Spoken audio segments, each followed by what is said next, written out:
오늘 이 자리는 저희 유럽 인문 아카데미가 기획한 저자 초청 기획대담 네 책을 말한다의 6번째 자리입니다.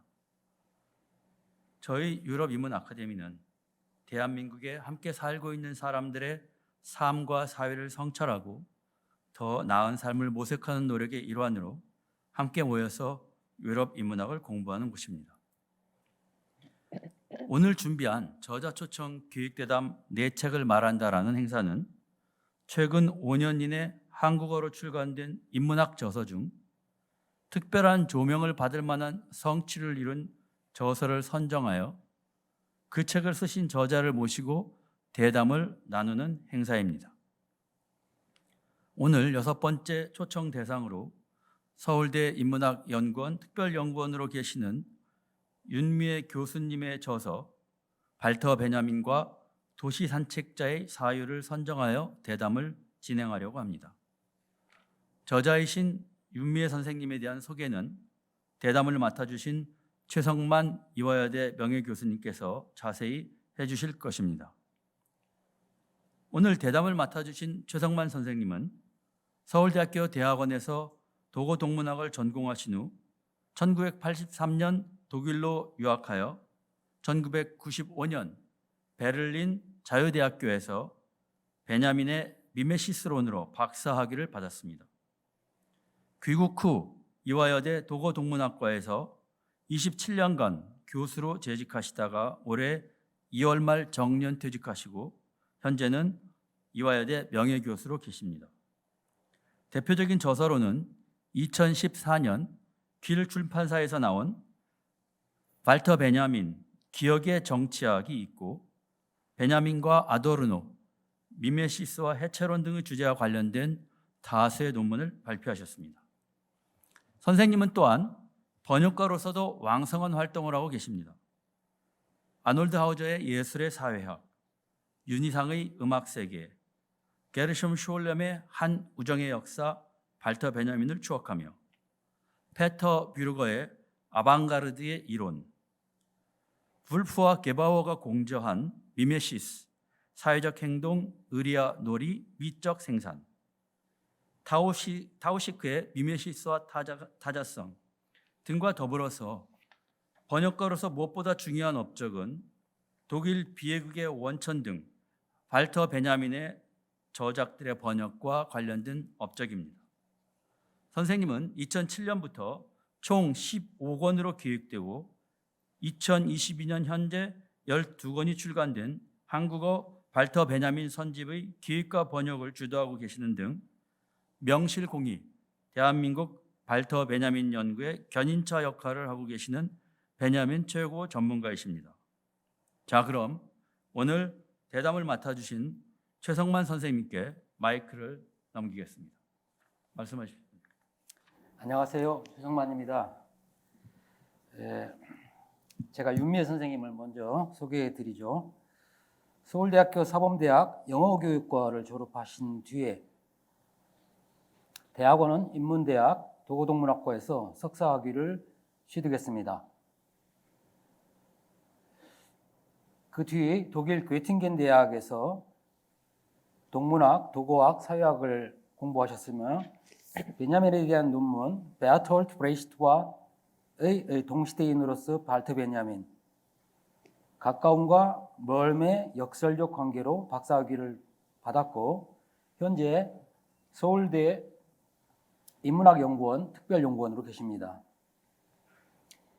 흔적과 문지방, 베냐민 해석의 두 열쇠, 정치와 신학 사이에서 본 베냐민의 매체이론 등 베냐민과 매체이론 관련 다수의 논문이 있고 역서로 베냐민, 발터 베냐민, 이게 로로로 모노그래피죠? 네. 와 1900년경 베를린의 유년 시절 베를린 연대기, 이건 베냐민 선집 3권입니다. 그리고 짐멜의 모더니티 읽기, 그리고 베냐민과 브레히트와 같은 역서가 있습니다. 예. 오늘 제가 대담을 맡게 됐는데 이제 진행을 해볼까요? 저희가 저자이신 윤미 선생님께서 프레젠테이션 자료도 준비하셨거든요. 일단 플라누어가 무엇인지 여기에 대해서 설명을 해주시고요. 1번 제가 13개의 문제를 물음을 준비했는데 선생님은 들어가는 길에서 이 책은 베냐민이 도시 산책자로서 쓴 글이 아니라 즉 도시 관상학이 아니라 산책자의 사유 모델에 따른 작업이라고 밝히고 있습니다. 그 둘의 차이, 그러니까 도시 관상학과 산책자의 사유 모델의 차이가 무엇인지 좀 설명해 주시면 감사하겠습니다. 네, 질문에 대한 답을 바로 시작하겠습니다. 제가 여기 플라네어 사진을 지금 보면 이 사진에 이제 거북이를 끌고 있는 사진이 보이잖아요. 예, 그거는 그만큼 이제 플라네어라고 하는 게 이제 그 어떤 여유 있는 산책을 하는 그 사람들을 이야기하고 잠깐 간단히 얘기하면 이제 플라네어라는 그 프랑스어로 플라네어는 1800 그러니까 19세기 초반에 이제 파사주가 전성기에 도달했을 때, 그러니까 파리 아케이드 전성기에 도달했을 때 그 파사주를 소유하는 배회하는 그런 인물들이 주로 이제 귀족 출신 댄디들이었는데 그렇게 시작을 했다 그래. 댄디들이 뭐 사회적으로 어떤 자기의 영향력을 잃어버리고 하지만 자기의 어떤 탁월함을 보여주기 위한 또 차별화하기 위한 그런 공간으로서 그 파사주에서 어떤 산책을 즐겨 했다고 하는데 사실은 이제 그 댄디가 물러나고 나서 플라네르에 해당되는 그 인물 유형은 그 예술가와 작가들이라고 해요. 그러니까 왜냐하면 죄송합니다. 제가 지금 좀 감기가 걸려가지고 목소리가 좀 그 낭랑한 목소리가 안 나오네요. 죄송합니다. 예술가와 작가들이 이제 플라네르 유형을 담당하게 들어오게 되는데 그 이유는 그 당시 신문이 그 발전하면서 이 독자들이 이제 파리에서 일어나는 삶에 대한 이야기도 듣고 싶어해. 이제 그런 욕구, 그러니까 수요가 생긴 거죠. 그 수요를 맞추기 위해서 이 산책자 플라네르의 작가들이 진출하면서 이제 그 파리에서 일어난 이모저모 이를 신문에 실는. 그래서 사실은 1841년에 그 나온 플라네르와 뭐 생리학이라는 책을 보면 그 책에 그 플라네르에 속하는 인물 유형을 그러니까 예술가랑 그 다음에 이제 그 댄디가 빠지고요. 변호사 15, 뭐 작가 이런 식으로 그 포함을 시켰다고 얘기를 해요. 그래서 이제 사실은 우리말 번역어에서도 이거 플라네르 이거는 이제 산책이 어떤 자연에서의 산책이 아니라 도시에서의 산책이기 때문에 그냥 산책이라고 했을 때 어떤 우리가 떠오르는 어떤 그 내용이 좀 이 플라네르하고 좀 다르지 않느냐라고 해서 그냥 플라네르를 그대로 번역하면 어떠냐라는 그런 제안도 있는 것 같은데 제 생각은 이제 앞에 산책자 앞에 도시를 붙였기 때문에 충분히 사실 도시 산책자라는 말로서 그 이해가 가능하다고 생각을 하고요. 그래서 일단 여기서 넘어가면 제가 이제 도시 산책자 발터 베냐민과 도시 산책자의 모델이라고 했기 때문에 도시 산책자의 사유라고 했기 때문에 이 도시 산책자가 결국 이제 베냐민을 가리키는 말이냐라고 생각을 할 수가 있어서 이제 맞기도 하고 또 통상적인 의미의 그 도시 산책자랑은 다르기도 하거든요. 그래서 이제 그 구분을 제가 하겠다고 얘기를 했는데, 그러니까 제 구분의 그 기준은 뭐냐면 보통 이제 플라네르는 이제 도시를 다니면서 구경하고 또는 이제 관찰자로서 그 관찰한 내용을 그 기록으로 남기고 글로 쓰고 하는 그런 어떤 그 도시의 현재를 생생한 현재의 모습을 그 기록하는 그런 임무를 맡은 작가, 예술가를 가리키게 될 텐데 베냐민의 글들에서 보면 막상 그렇게 물론 베냐민이 여행을 많이 했기 때문에 많은 도시를 다녔죠. 많은 도시를 다녔는데 그 도시를 관찰한 그 어떤 도시의 현재를 그 기록한 글로 그렇게 크게 뭐 꼽을 수 있는 많은 글은 저는 없다고 생각을 해서 이제 제가 갖고 있는 두 가지 뭐 나폴리가 지금 이 그림이 오른쪽 그림이 나폴리거든요. 그 나폴리에 대한 짤막한 에세이가 하나 있고요. 제가 눈여겨본 이제 도시 산책자로서 정말 도시의 어떤 현재를 바라보면서 그러니까 도시의 어떤 눈에 보이는 특징을 보면서 그 특징들로부터 이 도시의 어떤 그 성격, 도시의 어떤 운명 이런 것들을 마치 이제 우리가 관상학에서도 그 얼굴을 특징을 보면서 그 사람의 성격이나 운명 이걸 그 추론해내는 그런 것과 마찬가지고. 그래서 이 나폴리도 짧은 에세이인데 에세이에서 보면은 이게 아직 번역은 안 돼 있죠. 번역이 번역 안 돼 있어요. 안 돼 있는데 이 짧은 에세이가 보면 이제 주로 이제 여기 다공성이라는 개념이 처음 나오거든요. 그러니까 거리 골목길에 그 집안에 있는 가구들이 나와 있는 거죠.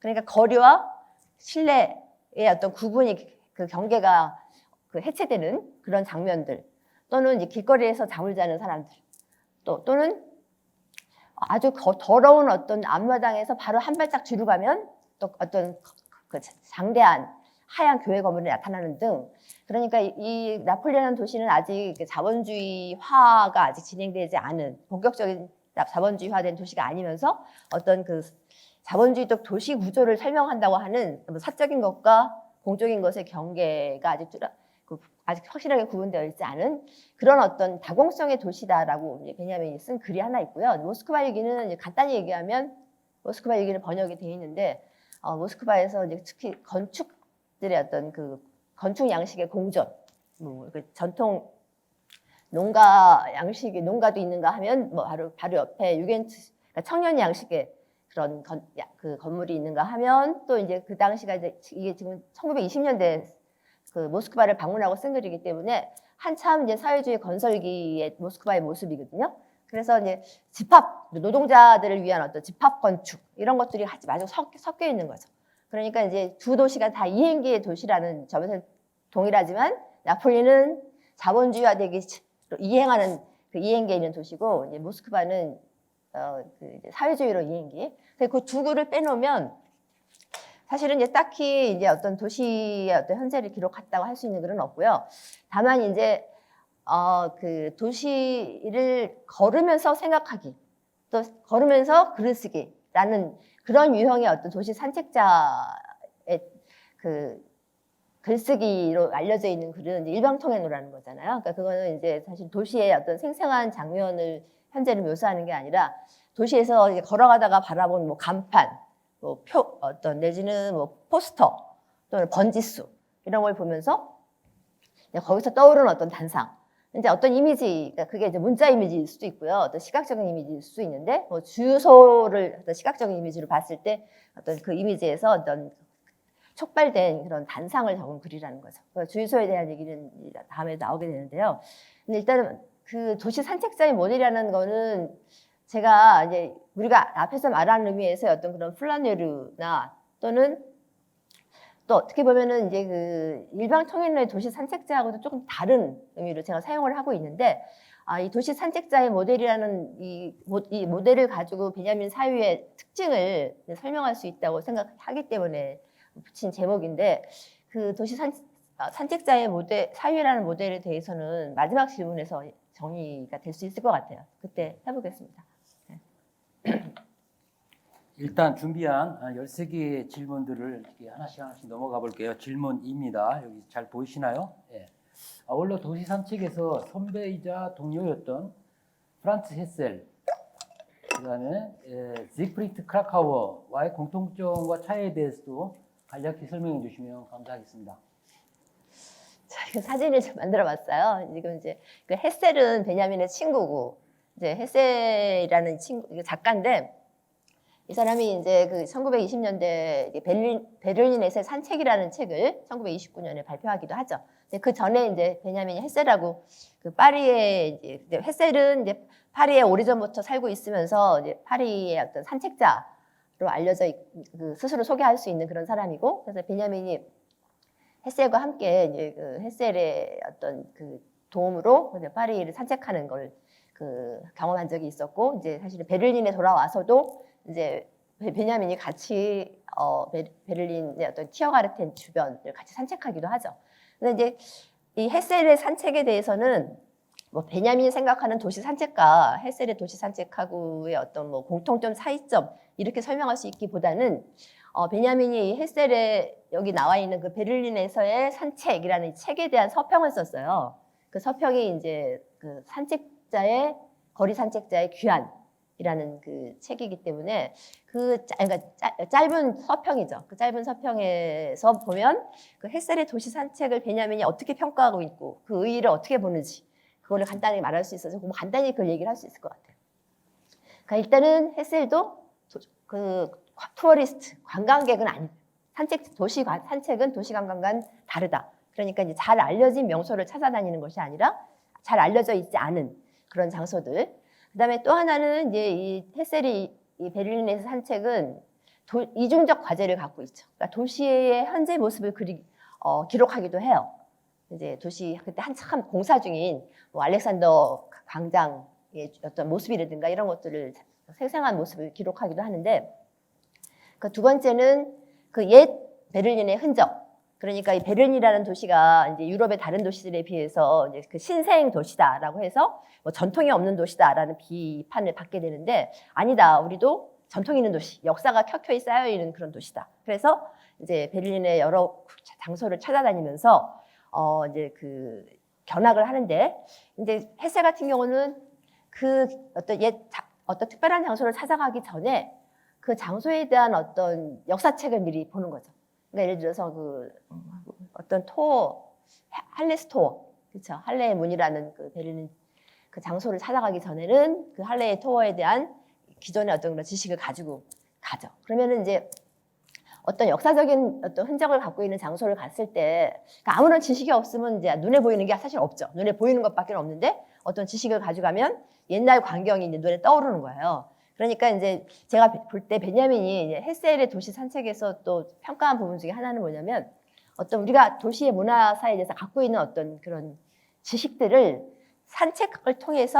산책에서 어떤 특별한 장소를 체험하면서 그 산책에다가 그 장소에다가 이 지식을 투사하는 거죠. 그러면 이제 그 장소에서 마치 옛날에 살아나오는 듯한 그런 어떤 그 체험이 돼서, 두 번째로 제가 말할 수 있는 거는 이제 문화사적인 어떤 그런 지식이 어떤 생생한 문화적 기억이 되는 거예요. 두 번째고, 세 번째는 베를린에서의 산책자는 사실은 파리에서보다는 훨씬 어떻게 보면 이제 크라카오가 처음으로, 그러니까 베를린도 산책할 만한 도시다라고 하는 거를 보여준. 그러니까 그만큼 산책이라는 건 뭐냐면 집에만 있지 않고 이제 거리를 집처럼 다닌다는 거거든요. 그러니까 거리도 주거 공간이다. 그래서 이제 그 헤셀의 그 책에도 보면 베를린 시민들은 지금부터라도 이 거리에서 살 줄 알아야 된다. 베를린에 제대로 거주할 줄 알아야 된다. 이런 말을 하거든요. 그래서 이제 거주 개념의 어떤 뭐 전복이라고까지 말할 수 있지는 않지만 그거를 실천한 그런 사람이라고 얘기를 하고 있고요. 네, 그 정도로 얘기를 하고, 이제 크라카오로 얘기를 하면, 이제 크라카오는 이것도 이제 번역이 안 돼 있는 책인데, 이제 그 베를린 베를린의 거리들 아니죠, 베를린의 거리들, 그리고 또 다른 곳에서라는 단편집에 이제 단편들이 실려 있는데, 이 단편들에 보면 크라카오가 베를린에서 산책 또는 파리에서의 산책 이런 걸 단편으로 해서 이제 수록한 책이거든요.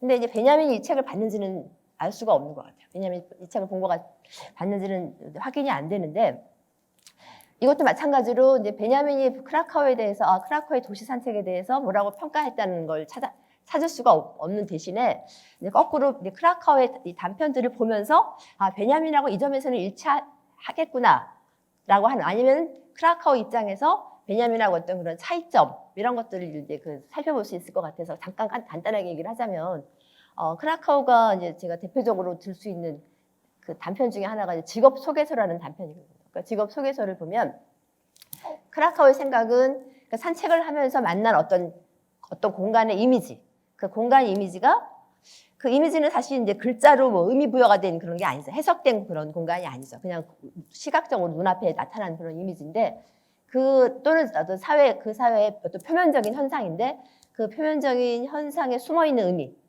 그 의미를 해독해내는 거예요. 그러니까 예를 들면 직업 소개서에서 어떤 게시판에 게시글을 봤더니 공공재산을 보호하시오 이런 식으로 쓰여져 있는데, 그것도 하나의 시각적인 이미지로 만난 거죠. 근데 사실은 그 직업 소개서가 너무나 허름한 가구들을, 근데 그 허름한 가구들에 대해서 이 실직자들이 주로 이제 찾아오는 곳인데, 이제 공공재산을 보호하시오라는 말을 보면서 이 어떤 소유권과 관련된, 소유권을 박탈당한 사람들을 이 사회가 어떤 태도를 갖고 있느냐라고 하는 그런 어떤 메시지 또는 그런 숨은 의미를 그 공간 상에서 이제 해독해낼 수 있다라고 생각을 해서, 이런 식으로 어떤 사회, 그러니까 그 대도시에서 마주치는 이런 공간상들을 이제 어떤 의미를 해석하려고 노력을 하거든요. 그래서 이제 그런 점에서 이제 그 크라커의 표현에 따르면 그런 공간상들을 조금 비유적으로 이제 쉽게 말하면 그 사회의 어떤 표면적인 현상인데 사회가 의식하지는 못했지만 그 표면적인 현상에 숨어 있는 의미가 있고 그 어떤 의식하지 못했지만 만들어진 그 이미지는 결국은 이제 크라커식 표현으로 하면 이 사회가 마치 꿈결같이 내뱉은 이미지들 이런 표현을 쓰고 있더라고요. 그래서 이제 이런 어떤 도시 산책의 어떤 인식론적인 기능이라고 하는 점에서는 베냐민도 동의를 했을 것 같고요. 근데 이제 거꾸로 이제 베냐민이 아니라 이제 크라카오가 베냐민한테 베냐민의 도시 산책에 대해서 뭐라고 한 말은 있어요. 예를 들면 이제 그 일방통행로를 향해서 그 일방통행 아까 제가 잠깐 말씀드린 그러니까 걸으면서 눈에 띈 사물들을 보고 거기 사물로부터 어떤 생각이 촉발된 이제 그 글을 이제 기록한 책인데 단편집인데 그 크라카오는 이제 그 베냐민의 그 일방 통행로에 대해서 이제 베냐민은 이제 도시의 생생한 현재가 아니라 도시의 과거의 파편들을 다뤘을 뿐이다. 그러니까 크라카오는 이제 좀 사회학적인 탐사를 시도하기도 하고 나중에 이 단편집에 보면 사회학적인 것뿐 아니라 뭐 어떤 그 현대인의 어떤 심리적인 측면에서 보기도 하고 또는 이제 역사 철학적인 이런 측면에서 보기도 한다는 거죠.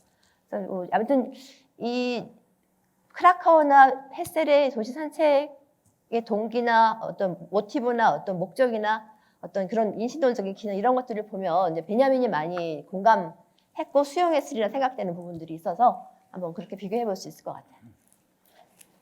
예, 질문은 짧은데 답은 기네요. 근데 어쨌든 제가 알아듣기로 이 동료들로부터 영향 관계가 있었는데 서로 영향을 주고 받았고, 그러니까 차이보다는 공통점이 많았던 것 같아요.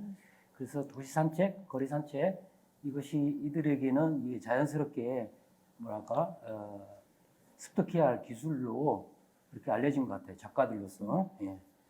그 세 번째 질문으로 넘어갈까요? 예. 선생님은 보들레르가 시를 쓰기 위해 파리의 거리로 나섰다면 초현실주의자들은 현대의 신화를 쓰기 위해 파리의 산책자가 된다라고 쓰셨습니다. 베냐민은 이 작가들로부터 자신의 사유를 위한 영감을 얻었지만 결국 이들의 한계를 인식하고 그것을 뛰어넘으려 했습니다. 도시 산책자의 한계이기도 할 것 같은데 이 부분을 조금 설명해 주시면 좋겠습니다.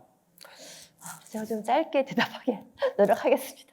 이것도 사실은 굉장히 길게 답변할 수 있을 것 같은데 먼저 짧게 답변 먼저 드리면 보들레르의 경우에는 이제 베냐민이 특히 이제 그 대도시의 대중 경험으로부터 이제 어떤 시의 영감을 받았다, 시의 원천을 이제 그 대도시 거리에서 이제 어떤 팔꿈치로 대중과 부딪히는 이런 경험에서부터 어떤 시적인 영감의 원천을 찾았다라고 얘기를 하고 있고, 보들레르, 그러니까 그 초현실주의자의 경우도 이제 파리 산책을 한 대표적인 작품이 초현실주의자들 아라공의 파리의 농부가 있고 브루통의 나자라는 소설이 있거든요. 근데 이제 그 도시 산책들을 보면서 이제 당연히 이제 베냐민이 선생님이 질문하신 것처럼 받아들인 또 베냐민의 어떤 그런 사유에 어떤 중요한 영향을 미친 모티브들도 있지만 사실 그걸 넘어서려고 하는 그걸 분명하게 보여주고 있긴 하거든요. 이제 먼저 대답을 먼저 드리면 그 보들레르의 경우에는 이제 대중 경험을 굉장히 베냐민이 중요시했어요. 이 대중 경험이라고 하는 거 굉장히 중요시하고 이 대중이 매혹의 원천이기도 하고 또는 이제 영웅적으로 이렇게 거부하는 대상이기도 한. 근데 이제 이 보들레르 시에서 보면 보들레르 시 중에 산문시 중에는 이제 창문들이라는 시가 있는데 그 시에 보면은 이제 그 시적 화자가 나와서 하는 말 중에 다수에 섞이는 즐거움을 얘기하거든요. 그러니까 다수 속에서 어느 아무나 또 무작위로 어떤 한 명한테도 어떤 타자한테 무작위로 선택한 타자 누구한테나 내가 감정이입을 할 수 있다는 거예요. 그래서 내가 나를 잊어버리고 내가 타자가 되는. 그러니까 마치 그 타자의 모든 비밀까지도 또는 살아온 역사까지도 다 떠오르는 것처럼 그렇게 경험하는 걸 가리켜서 이제 그 어떤 타자로의 감정이입인데 보들레르는 그거를 이제 성스러운 영혼의 성스러운 매음이다 이렇게 표현하기도 하거든요. 근데 보들레르의 경우는 이제 짜명하게 말씀드리면 이 대중 경험, 그러니까 대중이 어떤 도취제이기도 한, 그러니까 제가 이건 아니구나. 산책자. 예, 마치 이제 도취제로 작용하는 것 같기도 한데, 이제 베냐민은 바로 이 대중에 대해서 그런 새로운 어떤 시적인 영감을 개척한 측면은 이제 평가를 했지만, 이 대중의 어떤 가상이라고 하는 측면, 그러니까 대중 속에 침전된 어떤 사회적인 환상을 꿰뚫어보지 못했다. 왜냐하면 이 대중이 도취제로 작용할 수 있는 거는 어떻게 보면 대중의 어떤 그 본질을 꿰뚫어보지 못했기 때문에 또 가능한 거고, 베냐민의 입장에서는 이 대중은 나중에 70년 뒤에, 그러니까 뭐 우리가 나치즘에 의해서 동원된, 정치적으로 동원된 대중에서 보듯이 이제 그 나중에 전체주의 국가에 의해서 동원된 일종의 이제 뭐 운명 공동체로 동원된 그래서 그런 측면에서 대중의 어떤 사회적 환상의 측면을 보지 못했다는 거를 이제 그 보들레르의 한계로 얘기를 하고요. 이 브루똥하고 아라공도 여기 말한 것처럼 이제 뭐 이 두 작품이 있는데 이 두 작품을 제가 다 뭐 읽어보기는 했어요. 읽어보긴 했는데 이제 소현시주의자들은 워낙 베냐민한테 또 깊은 영향을 미치기도 하고 그래서 또 좀 더 이제 이 소설도 좀 면밀한 분석은 필요할 텐데 이제 제가 결론적으로 말하면 이제 이 초현시주의자들은 도시 산책을 하면서 만난 여러 가지 어떤 우연히 만난 그런 뭐 사물들, 뭐 동상일 수도 있고 아니면 어떤 그 쇼핑 상가일 수도 있고 진열장 속에 있는 상품일 수도 있는데 그 사물과의 만남 속에서 무의지적으로, 그러니까 의지하지 않았는데 떠오르는 어떤 환상, 상상, 뭐 신화적인 어떤 상상 이런 것들을 이제 사실은 이제 도시 산책으로부터 일종의 발굴해내는 그런 작업을 이제 초현실주의자들의 도시 산책이라고 말할 수가 있을 텐데 사실은 이제 이 베냐민이 결론적으로 초현실주의적 도시 산책의 한계를 이야기한 것은 뭐냐면 그 이미지들이 너무 꿈의 영역을 고수하고 있다. 이게 너무 또는 그 이미지들이 이제 도시 산책에서 발굴했다고 하는 이미지들이 어떤 그 문학적 주체의 감수성에 의해서 만들어진 이미지들이다. 그런 한계를 가지고 있다는 거예요. 그러니까 한 가지 예를 들면 확실할 것 같아요. 이게 그 파리의 농부라는 이 아라공의 소설에 보면 그 유명한 그 파사즈 오페라에 지팡이 가게가 있거든요. 지팡이를 이제 오래된 가게인데 지팡이를 이렇게 진열하고 있는 진열장을 바라보면서 이 화자가 이제 산책하는 화자죠. 화자가 갑자기 거기에 막 푸른 빛이 막 맴돌면서 이 진열장 자체가 푸른 바다가 돼버리는 듯한 그런 환각. 그리고 지팡이들이 막 춤을 추는 마치 해초처럼. 그러니까 어떤 도시에서 우연히 만난 사물을 보고 그 사물에 의해서 촉발된 어떤 환상이나 무의식 이런 것들을 기록한 그런 그 어떤 이미지들에 대해서 이제 베냐민의 경우에는 초현실주의자들에게는 그런 어떤 문학적 어떤 주체의 감수성에서부터 나온 이미지들이 너무 증폭되는 바람에 이 이미지들이 다시 그 역사의 공간으로 돌아오는 길이 막혀버릴 수 있다라고 이제 그 한계를 이야기하는 거죠. 예, 사실은 저는 베냐민 전공자로서 대충 이 내용을 알고 있어요. 그런데 청중분들한테는 좀 생소하게 느낄 수 있어서 미안한 느낌이 좀 있네요. 어쨌든 이렇게 정리할 수 있을 것 같네요. 그러니까 이 도시 산책자 버들레르나 초현실주의로부터 베냐민이 지대한 영향을 받았어요. 영감을 얻고.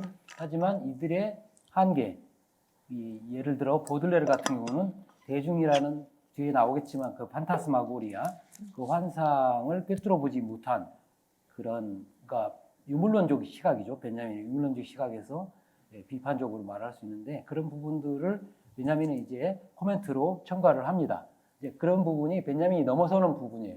그러니까 이들에서 인스피레이션을 얻었지만 그 뒤에 이제 그걸 이제 밀고 나가면서 넘어서는 부분이고 초현실주의자들도 지금 말씀하셨듯이 이 상상의 공간, 그러니까 꿈과 현실의 경계가 이게 무너지는 그러한 이후에 머물러 있었다면 그걸 베냐민은 또 넘어서 가지고 또 역사의 공간으로 그걸 소환해야 한다.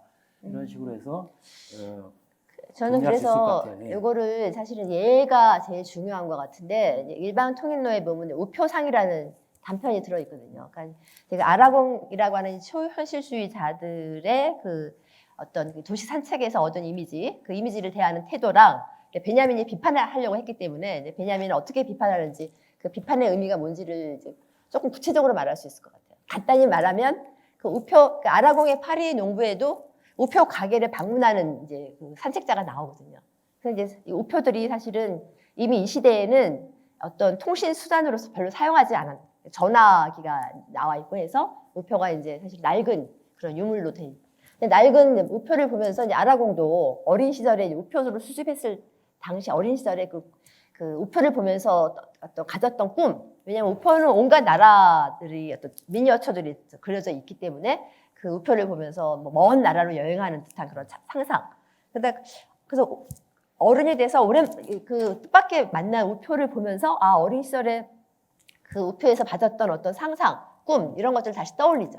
떠올리지만 또 다른 한편으로는 우표에 여러 가지 어떤 우체국 소인이 찍혀 있으니까 거기 뭐 장소, 우체국 뭐 주소 이름도 써 있을 텐데 여기 이런 나라들 이 지리가 어딘가 뭐 이런 여러 가지 어떤 사실 팩트와 관련된 것들에 대해서 이건 뭐지라고 하면서 사실 일종의 수수께끼다. 나 잘 모르겠다.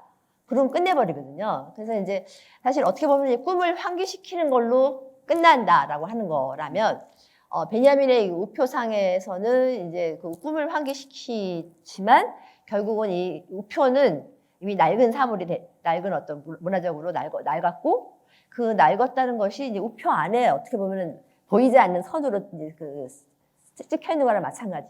그래서 그 우표의 운명을 이제 그 운명에 대한 것을 반성을 하죠. 그러니까 꿈을 환기시키는데 그치지 않고 우표의 그 이후에 이 여러 가지 어떤 그 교통수단, 통신수단의 발달에 의해서 그 우표가 갖고 있는 어떤 그런 그 사회적인 기능 이런 것들이 어떻게 퇴화되어 왔는지 이런 것에 대한 반성을 결부시킨다는 거죠. 그러니까 다음 질문으로 넘어가실까요? 그럼 알겠습니다. 예, 이미지적 사유. 베냐민의 사유를 가리켜서 흔히 이미지적 사유라고 합니다. 그 정도로 그의 그 사유에서 이미지는 중요한 역할을 하는데 이 이미지는 이제 사유 이미지, 이게 베냐민 선집 1권이 일방통행로 그리고 사유 이미지. 사유 이미지는 일방통행로의 후속편이라고 할 수 있는데 출판은 안 됐지만 어쨌든 베냐민이 썼던 댕크빌트라고 하는데 영어로는 thought figures라고 되어 있습니다. 이런 것이라든지 아니면 변증법적 이미지, 정지 상태의 변증법. 그래서 변증법적 이미지라는 베냐민의 용어에서도 이제 암시되고 있는데요. 이 베냐민에서 이미지는 연의 이미지가 아니라 특별한 의미를 갖는 것 같습니다. 이 이미지를 간략하게 부연해 주실 수 있을까요? 제가 이걸 먼저 보여주게 돼서 사실 근데 그 베냐민이 생각하는 그 이미지는 선생님도 그 생각하실 수 있을 것 같은데 보통 어떤 사물을 묘사하거나 재현하는 이미지는 아니죠. 그 베냐민이 중요하게 생각하는 이미지라는 게 그리고 또는 어떤 정신적으로 표상된 그런 이미지도 아니라는 거죠. 그러니까 저는 이제 기본적으로 이 이미지를 얘기할 때는 무엇보다도 이제 기억 이미지를 그 베냐민의 이미지 개념에서는 이제 중요한 개념이라고 생각이 되고 있고 이 기억 이미지는 사실은 이제 이 어떤 과거를 묘사하는 이미지가 아니거든요. 기억 이미지라고 하는 것은 과거가 현재화된 과거이긴 하지만 사실은 기억하는 현재에 비로소 나타난 이미지이기 때문에 그 이미지는 단순히 과거를 가리키고 있거나 과거를 재현하고 있는 이미지는 아니라는 거예요. 그러니까 이제 어떻게 보면 새로 형성된 제3의 이미지라고 할 수 있는 그 이미지라고 할 수가 있을 것 같고 그 다음에 선생님이 이제 변증법적 이미지에서 그 앞에 이 변증법이라는 말을 붙였기 때문에 이제 제가 생각하는 베냐민의 이미지는 여러분도 아시겠지만 이제 변증법이라고 하는 게 뭐 정반합, 그러니까 모순을 해결하면 지향하면서 종합에 도달하는 일종의 이제 그런 그 과정으로 이루어져 있다면 그런 과정은 사실 시간이 필요하잖아요. 시간 속에서 전개되는 거기 때문에. 근데 이미지는 딱 고정되어 있는 거기 때문에 우리가 어떤 생각을 막 흐름을 하다가 갑자기 자기 생각이 딱 정지되는 순간에 눈앞에 자기 어떤 그 고정된 어떤 이미지에 자기 생각이 딱 정지될 수 있거든요. 예, 그럴 때 떠오른 그런 이미지를.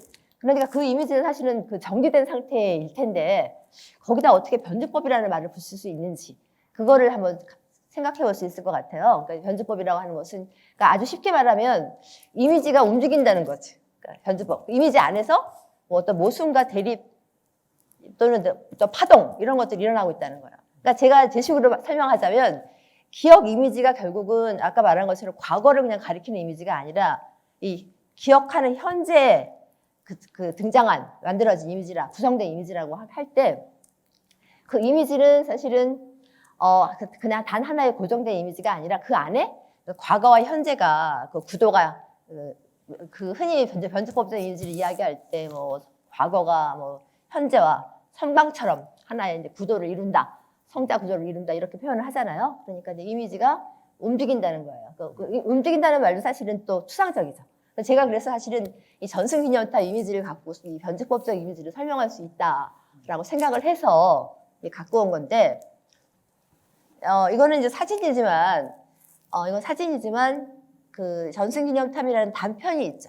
그 1900년경 베를린 유년 시절에 보면 이 전승기념탑이라는 단편이 있는데, 이 단편 속에서 물론 텍스트화된 이미지로 나타나죠. 이 전승기념탑은 이 텍스트 속에 텍스트 이미지로 나타나는데, 이 텍스트 이미지로 나타나는 전승기념탑인데 그 단편은 이제 텍스트로 된 내용이기 때문에 내용을 보면 이 글 쓰는 화자가 이제 그 작가가 이제 베냐민이 회상하는 주체에 관점에서 쓸 때 뭐라고 쓰냐면 이 전승기념탑을 보면 기억 속에서 떠오른 이미지인데 어린 시절의 이미지로 떠오른 거예요. 근데 어린 시절에 이 전승기념탑을 봤을 때 어떤 생각을 했냐면 이 전승기념탑은 마치 그 매일 한 장씩 뜯는 인력 있죠.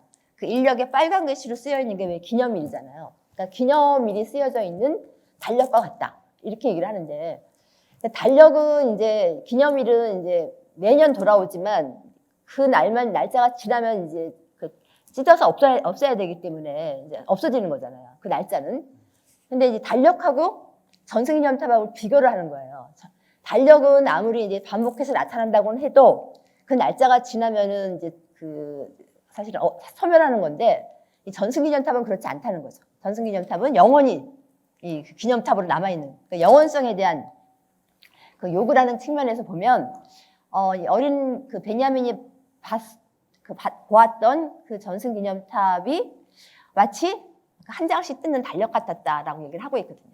근데 이제 그때 이 달력 같았다고 말하는 사람이 어린 베냐민인지, 그 과거 당시의 베냐민인지, 아니면 그 현재 기억하는 베냐민의 어떤 관점인지, 그러니까 이게 구분이 항상 좀 애매한 경우들이 많아요. 그 단편을 보면 나중에 한 가지만 더 얘기하면 여기 밑에 그 주랑에 그 영웅들의 어떤 그런 그 부조가 적혀 있는데, 그 영웅은 승리를 기념한 거잖아요. 승리를 기념한 것이고, 저 위에는 이제 카타리나 그 성녀 상이 있고, 근데 이제 어린 시절에 이 아래 주랑을 보면 항상 두려웠다. 그러니까 두려움을 그때 왜 두려웠는지 몰랐는데 지금 생각해 보니까 이 두려움은 이 전승기념탑이 단지 어떤 승리를 기념한 것에 그치는 것이 아니라 그 역사의 어떤 그런 진상, 지옥 같은 어떤 현장 이런 것들도 같이 기념하는 탑이다. 사실은 그거는 이제 그 어린 베냐민이 생각했다기보다는 어린 베냐민은 막연한 두려움으로 가졌던 생각이죠. 근데 이제 기억 이미지 속에서 이 전승기념탑은 바로 그런 어린 시절의 그 감정의 의미가 무엇인지를 뚜렷하게 밝혀내는 그런 그 무대가 되고, 그런 의미에서 보면 이 전승기념탑이라는 기억 이미지 자체가 어린 시절의 어린이의 어떤 그런 시선과 그 성인의 시선이 이제 맞부딪히고 있는 그런 그 어떤 장소 또는 무대가 될 수도 있다는 거고요. 아무튼 이제 그런 식으로도 한번 설명해 볼 수가 있어서 마치 이렇게 되면 이 전승기념탑이라는 이미지에서 그 어린 시절에 느꼈던 그 두려움이라는 감정이 마치 그 역사의 어떤 그런 그 지옥 같은 현장의 어떤 그런 진실을 예감하는 그 예감으로 읽힐 수 있다는 거예요. 그래서 기억 이미지 속에서 이렇게 저도 양극적인 이런 그 의미 해석이 가능하다라고 하는 의미에서 이걸 예로 들어볼 수 있다고 생각을 했습니다. 이미지는 고정돼 있는데 이미지 안에 과거의 그런 분위기와 현재 그 깨달음 그것이 지금 교차하고 그쵸. 있네요. 네. 그래서 그게 긴장을 이루고 있고 베냐민적인 이미지의 특징이다. 네. 이렇게 볼 수 네. 있겠네요. 알겠습니다. 5번은 지나가도 될 것 같아요. 베냐민의 아. 인물론적 사유인데요. 네. 이거는 한번 그래도 읽어보죠. 읽어보시기 바랍니다. 예. 18세기 시민 계급의 실내 인테리어는 사적 인간과 공적 인간이 나누지 않는 시민의 산실이라고 볼 수 있다.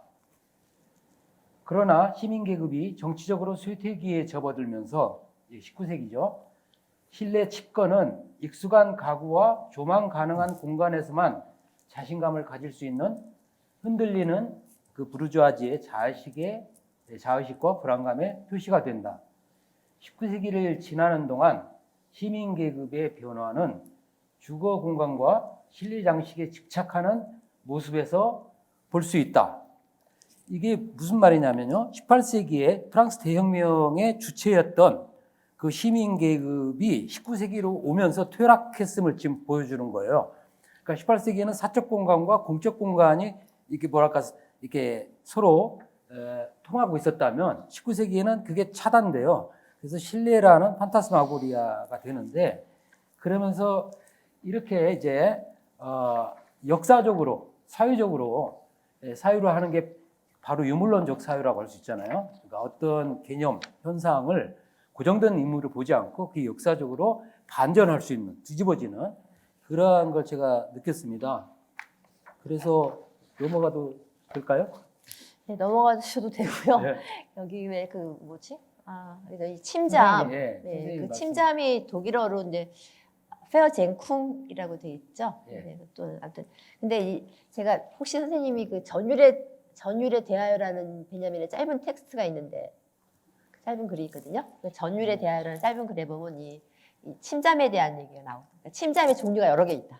그러니까 제가 사실은 준비했던 답변은 뭐냐면 그 초기 부르주아 계급 초기에는 이 침잠, 자기 실내에서 어떤 이 침잠이라고 하는 거는 단지 어떤 현실하고 다른 세계 속으로 또 그게 신일 수도 있죠. 신 안에 내가 그 침잠에서 나를 잊어버리는 게 아니라 신 안에 침잠하면서 동시에 자기를 성찰하는 이게 이제 왔다 갔다 하는 거예요.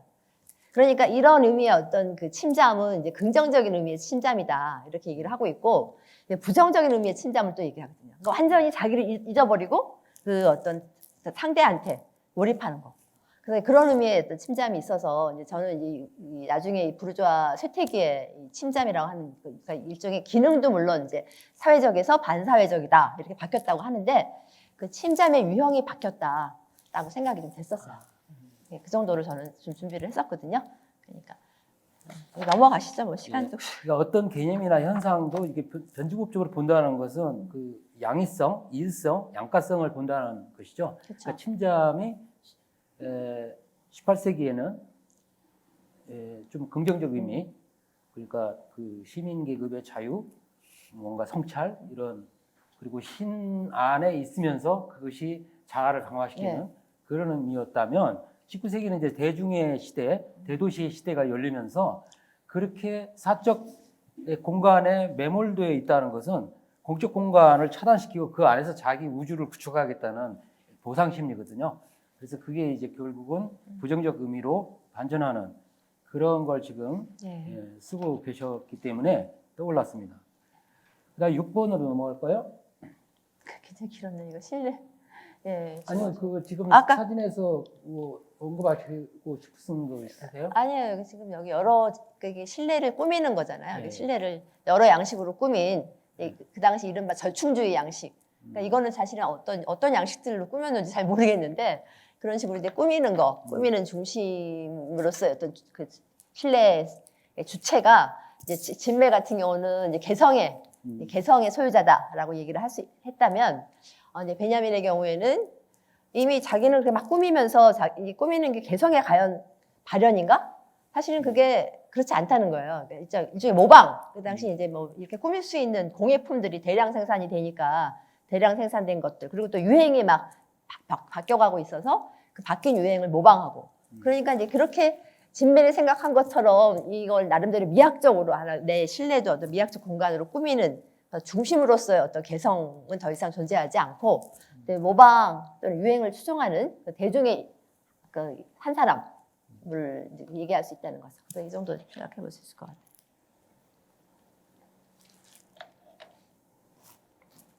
자, 지금 어떻게 보면 앞에 나왔던 그런 이야기들하고 계속 지금 겹치면서 넘나들면서 갑니다.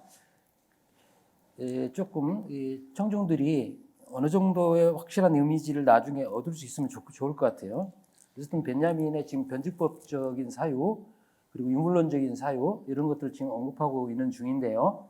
자, 6번에 이렇게 썼습니다. 저는 19세기만큼 주거 중독증이 나타난 시대도 없었다는 벤야민의 말을 인용하시는데 여기서 주거는 공적 공간과 대립되는 사적 공간을 가리키는 것 같습니다. 그러니까 비판적인 의미에서 선생님은 벤야민이 왜 19세기에 만연한 이런 주거 중독 현상에 주목한다고 보시는지요? 그리고 마저 이야기하자면 벤야민에게서 부르주아 신뢰를 비판하는 데서 드러나는 사나운 유물론자의 시선 외에 주거가 갖는 중립적이거나 긍정적 의미는 없을지. 그러니까 아까 진멜 언급하셨는데 진멜은 좀 긍정적인 의미도 부각시켰잖아요. 그렇죠? 개인 문화.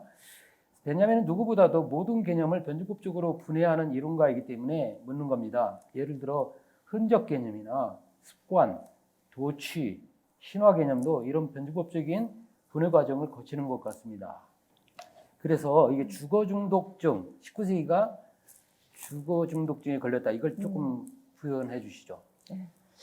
저도 이제 선생님 질문을 받고 이 질문에 대해서는 그 전에 생각해 본 적이 없었는데 다시 한번 좀 생각을 해보니까 역으로 이제 사실은 이제 이 19세기의 부르주아 계급들의 어떤 주거 중독증이 이제 더 이상 통하지 않는 이 대중 어떤 사회로 넘어왔잖아요. 그러니까 19세기 의미에서의 어떤 그런 그러니까 신뢰 문화는 이제 몰락해가고 있는 거죠. 그래서 몰락해가고 있고 이제 항상 왜 어떤 과거에 대한 어떤 인식이 시작되는 시점은 그게 이제 과거의 대상이 사라졌을 때라고 하잖아요. 그러니까 소멸되는 순간에 그러니까 19세기식 신뢰가 더 이상 통용되지 않는다라고 했던 그 역사적 시점에서 비로소 사라진 것을 돌아보게 되는 거죠. 근데 그런 의미가 하나 있고 제 생각에는. 근데 또 하나는 이제 그 베냐민도 특히 이제 주거가 베냐민도 그러니까 베를린의 어떤 대부르주아지 집안 출신이기 때문에 이제 정말 부유한 환경에서 어린 시절을 보냈지만 뭐 나치를 겪고 망명을 하고 그 다음에 이제 정말 그 생계를 걱정하는 이런 신분이 되면서 어떤 고정된 거처가 없었잖아요. 그러니까 신뢰를 어떻게 보면 빼앗긴 거죠. 그러니까 신뢰를 빼앗긴 어떤 지식인으로서 어떤 주거를 빼앗긴 지식인으로서 어떤 주거라고 하는 것에 대한 관심인데 되게 브레이트랑 이제 그런 대화를 나눈 적이 있다고 해요. 1931년에 브레이트랑 대화하면서 이제 이 주거 유형을 한번 나눠보자. 그러니까 주거가 뭐 습관, 어떤 자기의 습관을 많이 남기려고 하는 그런 주거 유형이 있는가 하면 그 반대도 있다. 뭐 이런 식으로 이제 주거 유형에 대해서도 그 관심을 가지고 브레이트라는 극작가랑 이제 친구로 이제 친구와의 그런 관계 속에서 그런 논의도 한 적이 있다고 얘기를 하거든요. 그래서 이 주거 중독증에 대한 거는 이제 정리하자면 하나는 이제 일단 주거 문화가 19세기식 주거 문화가 몰락한 이후에 비로소 떠올리게 되는 그래서 그 비판적으로 떠올린다는 의미가 하나 있고 두 번째는 어떻게 보면은 이제 그런 포근한 주거 환경을 빼앗긴 지식인, 빼앗긴 개인으로서 이 주거 중독에 대한 특히 주거에 대한 어떤 관심 또 소비에트 어떤 국가에서 이 주거라고 하는 거는 또 집단적으로 대중적으로 또 신뢰를 빼앗는 그러니까 신뢰의 어떤 비중을 줄이고 공공장소 속으로 사람들이 많이 끌어내잖아요. 뭐 그런 차원에서도 한번 생각을 해볼 수 있겠다라고 생각을 했습니다. 그러니까 모스크바 일기에 나와 있듯이 이제 공적 공간이 이제 합리성 공적 공간 이게 이제 혁명 이후에 모스크바의 모습이잖아요. 거기에 약간 유보감을 느꼈던 것 같아요. 벤자민이 그렇죠? 그렇죠. 네. 완전히 개인적인 공간을 해체시켜버리는 그래서 공적인 것으로 만들어버리는 이것이 반드시 바람직하지는 않고 그래서 이제 공산당에 가입하려다가 그것도 예, 그렇죠. 유보하고 그랬죠. 그래서 그 주거에 대해서 이게 신뢰 비판, 신뢰라는 판타스마고리아를 비판할 때는 굉장히 유물론적 시각에서 파사주 프로젝트에서 비판하지만 단 한편으로 이 주거가 갖는 긍정적인 측면도 분명히 베냐민은 의식하고 있었고 지금 모스크바 일기에서도 그게 좀 드러나는 것 같아요. 네, 이건 선생님이 어떤 그림이죠? 이게 지금 두 번째 질문에서 그런 것 같아요. 이게 신뢰를 비판하는데 이 주거 그렇다고 해서 신뢰가 전적으로 부정적인 걸로만 뭐 비판되는 건 아니지 않나 이제 그런 질문이기도 하잖아요. 그래서 베냐민이 어떻게 봤는지. 그러니까 뭐 어떤 정말 유물론적인 시각에서 이제 신뢰를 비판하지만 뭔가 그 신뢰의 긍정적인 의미 이거를 구제할 수 없는지 구제하려는 어떤 그런 시각을 베냐민한테서 찾아볼 수는 없는가 뭐 이런 질문이시기도 예. 한 것 같아요. 그러니까 이제 대답은 있다고 보고요. 이게 그래서 몰락하는 거 안에서도 구제할 만한 것을 찾는 거.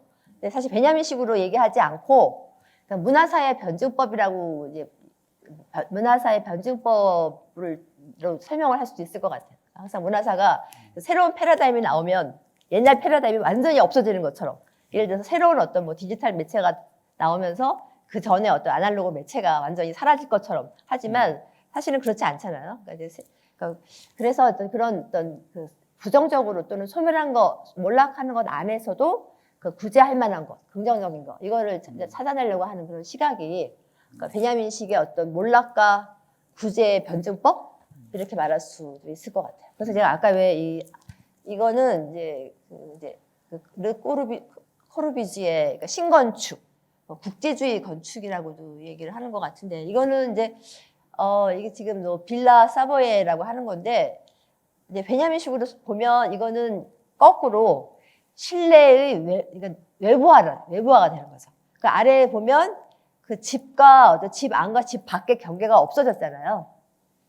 그 유리창을 통해서 그 외부가 그 바깥 풍경이 그 실내로 들어오는 거죠. 그러니까 이 신건축 운동, 르 코르비지의 신건축에 대한 어떤 베냐민의 생각은 사실은 이제 베냐민이 찬성한, 그러니까 지지하는 어떤 그런 건축 운동이긴 하죠. 그래서 여기에 대해서 어떤 비판했다 이렇게는 저는 생각은 안 하지만 직접적으로 비판했다기보다는 그러니까 간접적으로 우리가 이제 베냐민이 과연 정말 신뢰를 완전히 어떤 부정적인 것으로서 청산의 대상으로만 생각했겠느냐라고 하면서 이 신건축 운동에 대해서도 어떤 어느 정도 유보적인 태도를 갖고 있지 않았겠느냐 이런 생각을 해보는 거죠. 예. 그다음으로 넘어갈까요? 정지상태의 변증법. 아까 언급이 됐었는데요. 읽어볼게요. 3장 파리의 거리와 보들레르에서 선생님은 84쪽에서 과거가 변증법적 이미지가 되는 것은 현재가 스스로를 과거의 이미지 안에서 의도된 것으로 인식함으로써 가능하다. 이거 베냐민적인 인식론이네요. 그죠? 예, 베냐민의 역사 인식론의 핵심을 짚으신 것 같습니다. 현재성이라고 이제 악투알리테이트라고 하는데 이라는 베냐민 특유의 개념이 여기서 작용하는 것 같아요. 그 다음으로 넘어가서 베냐민에게서 변증법적 이미지, 더 정확하게 정지상태의 변증법이 의미하는 게 무엇인지 설명해 주셨으면 합니다.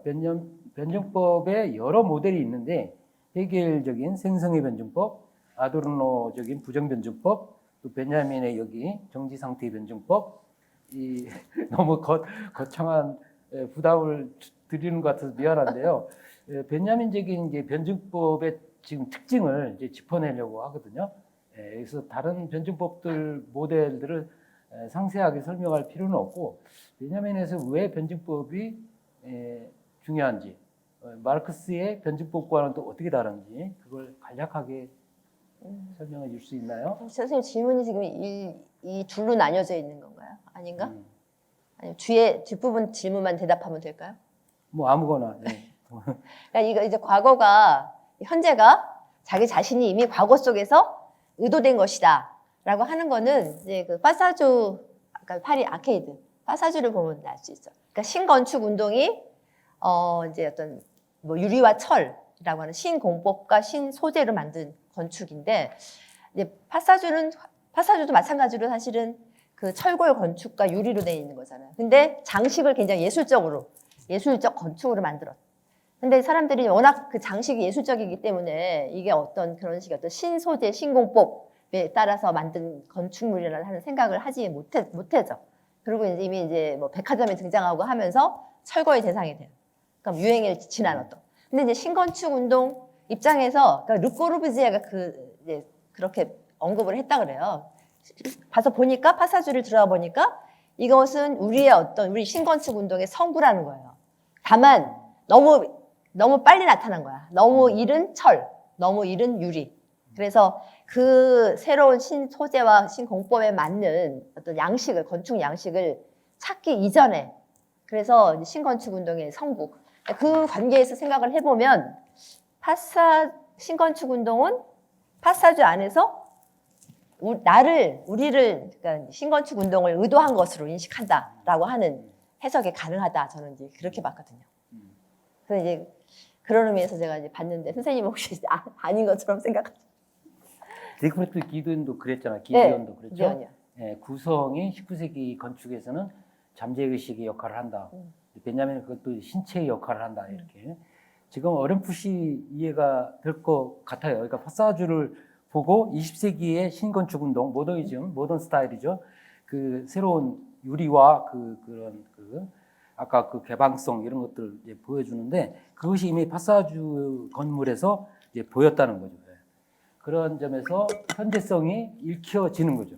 현재성이라는 단어가 조금 생소하긴 한데요. 베냐민적인 인식론의 특징이기도 해요. 그러니까 과거에 있었던 그 어떤 사건, 현상이 있을 때 그때 그게 그 당시에는 현재성을 띠고 있었죠. 근데 그 현재성보다 더 큰 현재성을 오늘날에 띠게 되는 이 파사주 건물이 20세기 건축물로 이렇게 전시되면서 그런 것들이 이제 이해가 될 법도 하네요. 그럼 이 정지 상태의 변주법은 제가 또 예를 들어서 설명하고 싶어요. 그러니까 이거 선생님 번역하신 그 서사극이란 무엇인가 거기에도 거기 처음 나오는 그런 개념은 아니죠. 그 전에도 나왔던 것 같은데 저는 이제 이 서사극이라는 무엇인가라는 베냐민의 그 글은 이제 브레이트 서사극, 특히 제스처에 대한 해설을 담고 있긴 한데 거기 보면 이제 어떤 구절이 나오냐면 그러니까 어떤 한 연극에서 뭐 남자는 남자다라는 브레이트 연극이 있어요. 연극에서 어떤 이 주인공이 그러니까 브레이트 입장에서 보면 이 주인공이 이제 어떻게 행동과 의식이 계속 모순되다가 그 모순을 이제 극복하는 과정에서 새로운 사람으로 이제 탄생한다. 그러니까 모순이 지향해서 어떤 종합에 이르는 이런 어떤 사건의 전개 속에서 이제 그 실현되는 변증법을 이야기했다라고 이제 본다면, 그러니까 사건 전개가 중요하죠. 사건의 전개 속에서 이 주인공이 이때 이런 말 했다, 또 다른 순간에는 또 다른 말 했다, 다른 행동하고. 뭐 이런 거를 이제 어떻게 이 모순을 지향하느냐라고 하는데, 결국은 그 모순 속에서 그 모순이 지향되는 과정을 통해서 새로운 어떤 그 입장에 도달하는 것이 이제 그 주인공이 새로운 인간으로 탄생하는 그런 과정인데, 그게 브레이트식 변증법이기도 하고 우리가 보통 말하는 그 유물 변증법에서 말하는 그런 변증법이기도 하죠. 그 변증법은 이제 시간 속의 전개를 중요시하기 때문에. 근데 베냐민은 어떤 말을 하냐면 그것보다 어떤 한 제스처. 거기 보면은 이제 어떤 이 군인들이 거기 그 주인공 갈리가이를 이제 그 어떤 갈리가이 짐꾼인데 그 짐꾼을 막 도와주려고 하는데 처음에 도와주려고 하는 어떤 손동작이 똑같은 제스처인데 이때는 어떤 순간에는 그걸 도와주려는 손동작이었는데 다음 순간에는 이 갈리가이를 이제 어떤 속여가지고 자기네가 필요하다는 군인으로 만들고 싶으니까 이제 속여서 그 사람을 거짓 총살을 시키는 장면이 나오거든요. 근데 똑같은 손동작이 그 다음 장면에서는 그 갈리가이를 총살대로 끌고 가는 그런 동작이라는 거예요. 그러면 이제 관객한테 남는 건 뭐냐면 베냐민식으로 보면 관객이 남는 거는 어떤 사건 진행에서 모순이 어떻게 지향돼서 종합에 이르냐라고 하는 이거를 인식하는 것보다도 뇌리에 남는 것은 그 똑같은 동작 하나예요. 어떤 하나의 제스처. 똑같은 동작 속에서 그렇게 서로 모순된 의미들이 그러니까 그걸 제스처로 하나의 어떤 장면으로 하나의 제스처를 끄집어내면 그 끄집어낸 어떤 제스처 하나에 이 모순적인 의미들이 이제 들어가게 되는 거예요. 그러니까 이제 베냐민식으로 보면 사건의 진행을 어차피 이해하는 거는 사실은 모든 관객들이 다 성공적으로 이렇게 다 이해할 수는 없겠지만 어떠한 제스처, 아까는 저랬는데 똑같은 동작으로 어떻게 딴짓을 하지? 이런 식의 어떤 인식이죠. 그런 모순된 것을 그 인식하는 순간. 네, 그 순간, 그러니까 그 하나의 제스처 안에서 그 파악되는 그런 변주법. 그거를 이제 가리켜서 이제 정지 상태의 변주법이라고 이제 이해할 수 있을 것 같다 저는 생각을 했거든요. 그래서 어떻게 됐나요? 예. 저는 이해할 수 있을 것 같은데 청중들이 지금 죄송합니다. 이따가 혹시 질문 있으시면 질문하셔도 좋을 것 같아요.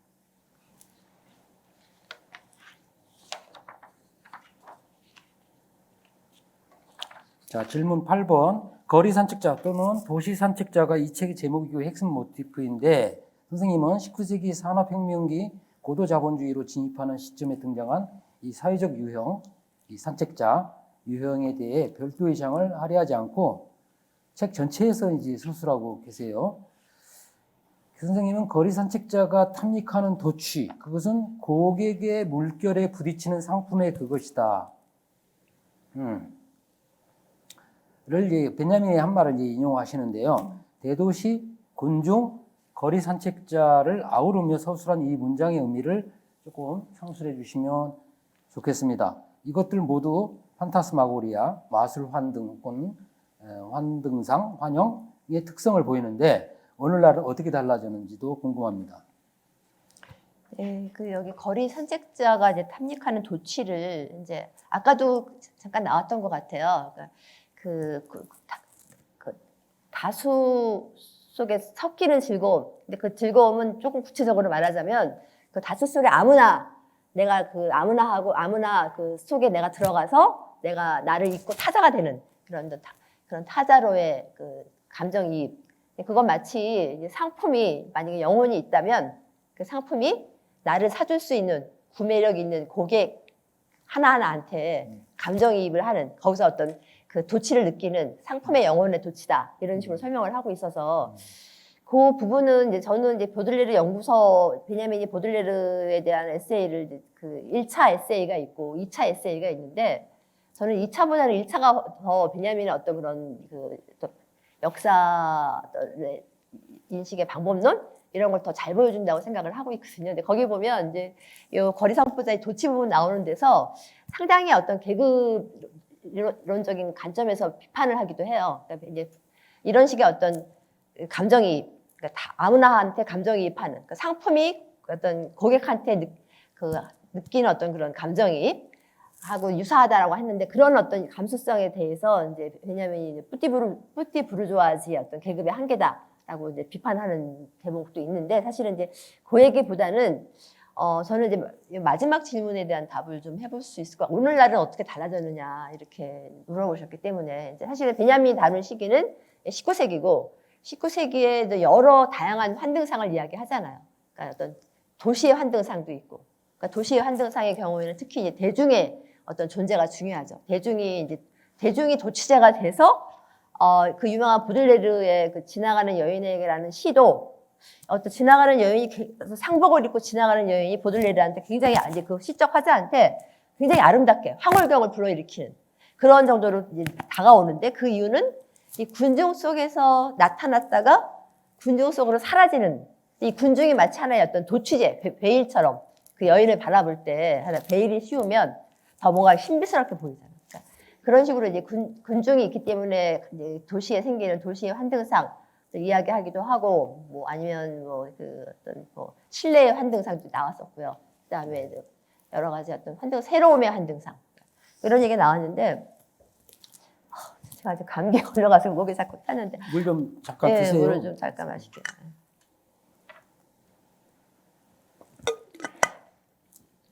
근데 이제 그런 환등상이 오늘날 우리가 지금 살고 있는 오늘날의 도시에도 이 환등상 환등상이 어떤 형태로 뭐 그 어떤 형태의 환등상으로 변형됐는지 뭐 이런 질문으로 바꿔볼 수 있을 것 같은데 맞나요? 네.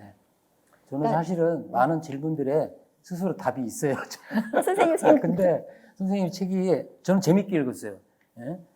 그러니까 잘 쓰셨어요. 예, 그래서 뭐랄까 이미 알고 있는데 또 설명을 해주시니까 아주 재밌게 읽었거든요. 그래서 여러분들한테 꼭 권하고 싶어요. 예. 그리고 이게 여담인데요. 우리나라 국문학자들이 가장 많이 이용하는 외국의 이론가들을 조사한 논문이 있어요. 근데 2010년도, 11년도, 12년도에 베냐민이 1위였어요. 2위, 3위가 미셸 푸코와 가르타니 고진 이런 사람들이. 그러니까 그 뒤에 이제 이따 이야기가 나오지만 박태원의 소설가 구보시의 일일 이런 거 비롯해가지고 우리나라의 모더니즘 연구할 때 베냐민의 이 거리산포자 비롯해서 이거 말고도 수많은 모티프가 등장하잖아요. 그래서 이런 것들이 많은 영감을 주고 또 이론적으로 이제 굶주린 상태에서 그런 것들이 많이 도움을 준 것 같아요. 그럼 저는 이 오늘날은 어떻게 달라졌는지 제 생각을 먼저 말하고 선생님의 답을 좀 들어보면 안 제가 돼요? 조금 더 이야기하자면 답을 먼저 하자면요. 네. 별로 달라지지 않았어요. 약간 이렇게 이동을 했을 뿐이지. 그 가장 대표적인 게 장 보드리아르 벌써 시간이 지났는데 1970년에 쓴 그 소비사회 컨슈머 소사이어티 그 1980년에 쓴 시뮬라스용 이런 것들도 일종의 베냐민적인 개념으로 풀자면 판타스마고리아예요. 판타스마고리아인데 마르크스가 말한 그 상품물신 판타스마고리아적 형식이라고 한 것을 베냐민이 가져온 거거든요. 그렇죠. 판타스마고리아는 마술 환등이라는 환등계의 일종이었어요. 19세기에 굉장히 번성했는데 여기요. 사람들이 이 장면을 보고 정말 막 진짜를 본 것처럼 여러분들도 그런 경험이 있죠. 어떤 영화를 봤는데 영화에서 그 충격적인 그런 그런 걸 느끼는 그래서 오랫동안 그게 남잖아요. 그렇기 때문에 어린 아이들한테 보여줄 장면이 있고 없고 이런 거 막 등급을 매기잖아요. 그만큼 그 영상을 처음 접했을 때는 우리는 익숙하기 때문에 이게 아무것도 아니지만 그때는 굉장히 충격적이었을 것 같은데 바로 이렇게 충격적인 내지는 도취를 가져오는 이러한 그 물신적인 형태를 마르크스가 자본에서 이야기하고 그걸 베냐민이 가져와서 바사주 프로젝트를 그걸로 설명하려고 하다 보니까 새로움의 판타스마고리아, 역사라는 판타스마고리아, 아까 신뢰라는 판타스마고리아, 대중이라는 판타스마고리아 그렇게 해서 쫙 퍼지는 거거든요. 19세기는 환능상이 지배했던 시대다. 그런데 오늘날은 달라진 게 별로 없다. 규호와 이미지가 넘쳐나는 사회에서는 시뮬라스형을 겪을 수밖에 없다. 이게 이제 보드리아르의 생각이고 그 밖에도 많은 그 이론들을 보면 여전히 우리는 상품 물신의 뭐랄까 취약한 상태 사람들이 막 그 소비 사회 속에서 그래서 그걸 꿰뚫어 봐야 하는데 꿰뚫어 보더라도 넘어가고 마는 이러한 건 내가 보기에는 그 구조는 달라지지 않은 것 같아요. 이게 제 대답이에요. 선생님은 어떻게 생각하세요? 아니, 저도 같은 생각을 하고 덧붙이자면 저는 좀 다른 관점에서 좀 봤거든요. 이제 이 다른 관점은 뭐냐면 이 공간의 의미가 어떻게 달라졌는지, 도시 공간, 특히 이 현대 대도시, 이 현대를 지배하는 이 환등상, 현대가 이제 환등상이 지배하는 세계다라고 했을 때 이 환등상에서 중요한 게 도시 공간인데 이 도시 공간의 의미가 달라졌다는 걸 얘기해야 될 것 같아요. 도시 공간의 의미가 달라졌고, 그 다음에 이제 달라졌던 게 어떻게 달라졌느냐 하면 사실은 이제 초창기에는 이 거리에서 뭐 군중하고 만나기도 하고 뭐 상가를 거닐면서 어떤 상품에 어떤 현혹되기도 하고 이런 어떤 그 사실은 어떻게 보면은 좀 산발적이긴 하죠. 거리를 다니기도 하고 상가를 들어가기도 하고 그러니까 좀 분산돼 있어서 그게 이제 개인의 체험으로 이 어떤 현대 대도시에서 마련된 환등상인데 그 환등상의 체험이 이제 개별적으로 개인마다 조금씩 다르게 체험하는 이제 환등상이라면 이제 제가 보는 오늘날의 이 환등상은 이제 어떤 의미를 보자면 이 공간이 사실은 이제 그런 식의 산발적인 공간이 아니라 어떤 예를 들어서 대형 놀이공원, 대형 쇼핑몰, 뭐 백화점 큰 어떤 화려한 어떤 그런 이런 어떤 공간으로 사실은 다 이제 밀집시키잖아요. 그러니까 그 안에 이제 그 고객들을 다 끌어들이거든요. 근데 그 공간은 사실은 19세기랑은 비교도 안 될 정도로 굉장히 화려한 거의 뭐 사이버 스페이스 정도의 어떤 이런 것까지도 연출할 수 있는 그런 식의 공간이 연출이 된 공간. 그래서 그 안에서 어떤 그 환등상에 빠지는 그런 어떤 반작용, 그런 반응도 그거조차도 이제 여기 한쪽에서는 그렇게 공간을 화려하게 연출을 하는 쪽이 있고 그쪽의 의도는 뭐냐면 이 공간에 들어온 어떤 고객들, 이 대중들이 바로 이 환등상에 빠지라는 거예요. 그 의도를 갖고. 그러니까 기획된 거죠. 그래서 그 공간에 들어간 고객들은 가서 똑같이 어떤 그런 환등상에 빠지는 거죠. 어떤 일종의 그런 어떤 연출에 의해서, 연출 의도에 의해서 이제 조정당한 고객들. 이제 조금 그런 측면에서 더 얘기해 볼 수 있을 거라고 생각을 했죠. 저는 선생님 말씀 들으면서 제가 그 수업에서도 다뤘는데 그 프레드릭 제임슨의 포스트 모더니즘과 소비 사회 보면 바로 그 보나벤투라 그렇죠. 네. 그런 건축물 이야기하면서 지금 말씀하셨듯이 미로 구조를 만들어가서 사람들이 똑같이 그 안에서 완전 환상에 빠져들어가는 그런 식으로 포스트 모던 건축이 의도됐다. 그런 것이 떠올랐거든요. 그러면 베냐민이 이 통찰한 것, 이것이 역사적으로 뭐랄까 형태를 달리하면서 어찌 보면 더 강한 그 강도를 가지고 관철되고 있다, 이렇게 볼 수 있을 것 같습니다. 얼마 전에 끝난 월드컵도 뭐 그렇고요. 모든 그 우리 주변의 그 영상들, 이미지들 이런 것들이 사실은 팩트를 내세우지만 사실은 그 환상이라는 그 뭐랄까 포장을 가지고 우리한테 다가오기 때문에 우리는 그게 영향을 받을 수 없고, 그런 걸 조장하는 게 소비사회고 언론이고 정치인 것 같아요. 그래서 유사하다 그런 부분에서 선생님 의견 동의를 받았고요. 그다음 9번인가? 알레고리 좀 이야기 좀 해주시죠. 바로크 시대의 알레고리가 19세기에 보들레르에게서 다시 등장한다. 그러니까 17세기에서 이제 독일 비행기 원천에서 보면 알레고리를 아주 세밀하게 분석하는데, 알레고리의 기본 정서가 멜랑콜리였고, 근데 19세기에 보들레르에게서 보면 그 우울, 스플랭이 다시 등장하거든요. 멜랑콜리가. 그리고 상품을 만들어내는 사회에서의 지금 멜랑콜리인데요. 간단하게 언급을 해주시죠. 어떻게 다른지. 17세기 바로 간단하게 말하기가 참 어렵지만 간단하게 말하게끔 좀 노력을 해보겠습니다. 그러니까 일단 시대적인 배경이 다르잖아요.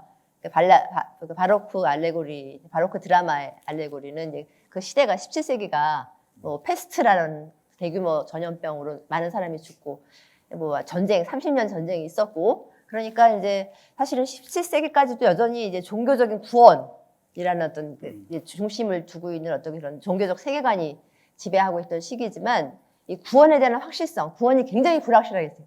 굉장히 구원이 불확실해지면서 그렇다고 해서 그 종교를 버리는 건 아닙니다. 종교적인 내면성인데 그 내면성은 여전히 하지만 그 내면성 안에 이제 엄청난 그게 온 거죠.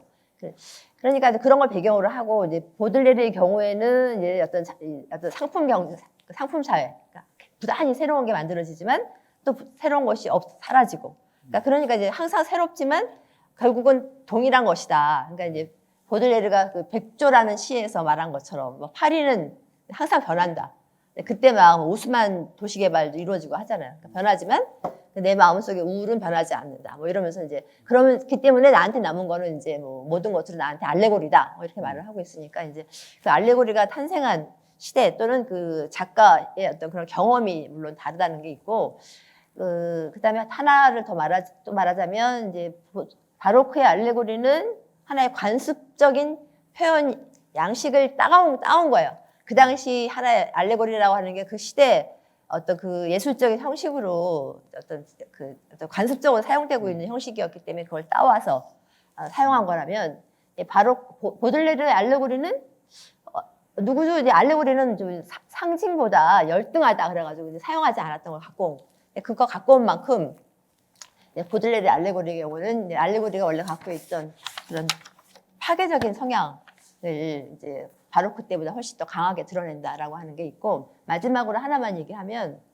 선생님이 그 독일 바로크 비행극의 원천 번역하셨잖아요. 맨 마지막 부분. 그러니까 마지막에서 바로크가 자기네들의 어떤 주관적으로 막 의미를 부여해서 만들어진 게 알레고리인데, 마치 유희처럼 사물의 어떤 의미를 그 자체 내에서 찾아내려고 하지 않고 작가가 주관적으로 막 일종의 의미 유희 같은 거예요. 근데 그런 유희가 얼마나 이게 헛된 것인가, 어떤 공허한 주관성, 이런 차원에서 이제 하면서 이 알레고리의 헛됨을 보여주는 알레고리, 그러니까 이 알레고리의 어떤 헛됨을 고백하죠. 그러니까 알레고리는 결국 환상이다. 그러니까 이 환상 어떤 산물이다라고 고백을 하는데 그런 고백을 보들레르는 하지 않는다는 거죠. 근데 그 하지 않는 이유는 베냐민이 뭐라고 썼냐면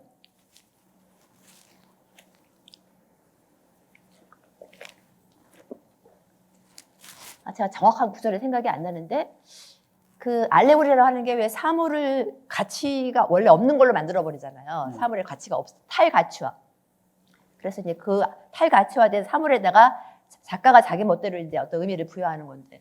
근데 이제 보들레르 알레고리는 그 상품 세계, 그러니까 그 현실에서 일어나는 알레고리가 더 강력하기 때문에 그래서 보들레르는 더 강력하기 때문에 알레고리를 뭐라고 했는지 까먹었네요. 근데 뭐라고 그 장면 구절이 뭐였었죠? 그러니까 밖에서 일어나는 어떤 상품 세계의 탈가치화가 그 알레고리에서 벌어지는 탈가치화보다 더 혹독하다. 그렇게 일어났다. 이렇게 그 지적을 하고 있거든요. 그러니까 이제 보들레르 입장에서는 바로크 시대 작가처럼 그 알레고리는 환상적이다라고 고백할 수가 없는 거예요. 왜냐하면 환상이 아니야, 어떻게 보면. 이미 상품 세계에서의 어떤 그런 탈가치화, 그러니까 상품이라고 하는 것이 이제 어떤 사용가치, 교환가치 이런 로 설명하기도 하는데, 그래서 이제 알레고리의 환상적 성격을 보들레르는 고백할 수가 없었다, 또 자백할 수가 없었다. 왜냐하면 이제 그 현실이 더 심하기 때문이다. 이렇게 말하고 있다는 거죠. 이거는 짧게 설명할 수 있다고 노력을 해봤습니다. 기억, 문지방 경험.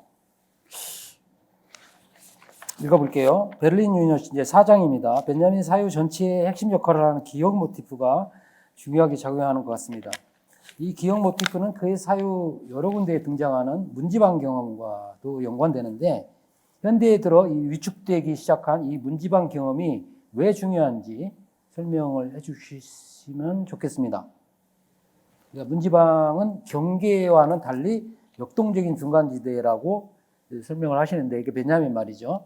파사주 프로젝트의 인식론이라고 할 수 있는 꿈과 깨어나기에서 일어나는 것이 문지방 경험이라면 그와 동일한 구조를 지닌 망각과 기억에서도 문지방 경험이 일어난다고 볼 수 있을 것 같습니다. 이 문지방 경험은 여타 경험과 어떤 점에서 변별된다고 보시나요?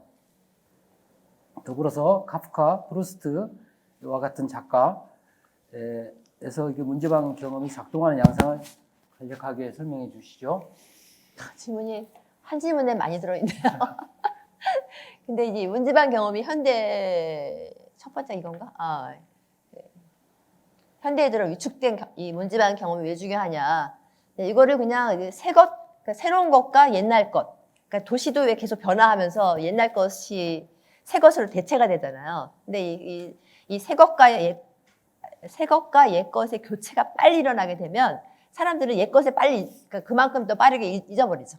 잊어먹고 그야말로 이제 현재에 매몰되는 의식이 생긴다는 거예요. 근데 이제 이 문지방 의식이라는 건 뭐냐면 문지방에 서서 이 새 것과 옛 것이 이렇게 교체되는 이거를 사실은 이제 지켜보고 있는 거나 마찬가지인 거거든요. 그러니까 이제 햇셀의 도시 산책에 대한 서평에서 베냐민이 그런 말을 한 적이 있어요. 어떤 말을 하냐면 어떤 옛 것이 무엇인지를 찾아낼 수 있는 거는 언제 찾아낼 수 있냐면 새로운 것이 뭔지를 알아야만 찾아요. 그 반대도 마찬가지죠. 그래서 이제 새 것과 옛 것의 어떤 새 것을 알아보는 인식하는 눈이나 또 옛 것을 인식하는 눈이 그 자체로가 아니라 사실은 이제 상호 관계 속에서 비로소 가능하다는 거거든요.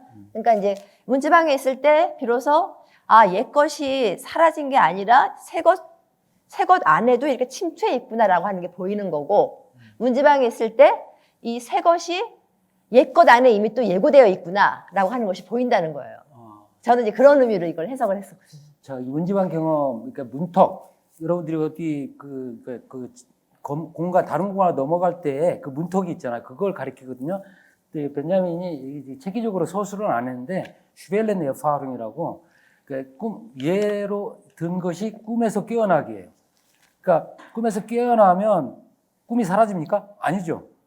꿈이 오히려 생생하게 기억되고 해석되고 영향을 미치잖아요. 그리고 거꾸로 꿈의 영역이 있을 때는 깨어남을 기다리고 있단 말이에요. 꿈의 목표는 깨어남이에요. 예. 그렇지 않으면 꿈속에서 표류하고 그냥 끝나는 거죠. 예.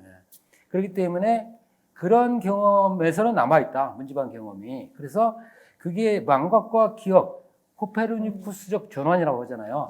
예. 망각이 주체였다가 기억되는 순간에 이제 기억하는 주체가 이제 가져오잖아요. 그렇기 때문에 역전되는 현상인데 지금 말씀하신 것도 흥미로워요. 새 것과 옛날 것이 교체되는, 급속하게 교체되는 그 공간이 모더니티라면 거기에서 지금 이런 문지방 경험을 하고 있는 게 바로 이런 작가들이다. 예.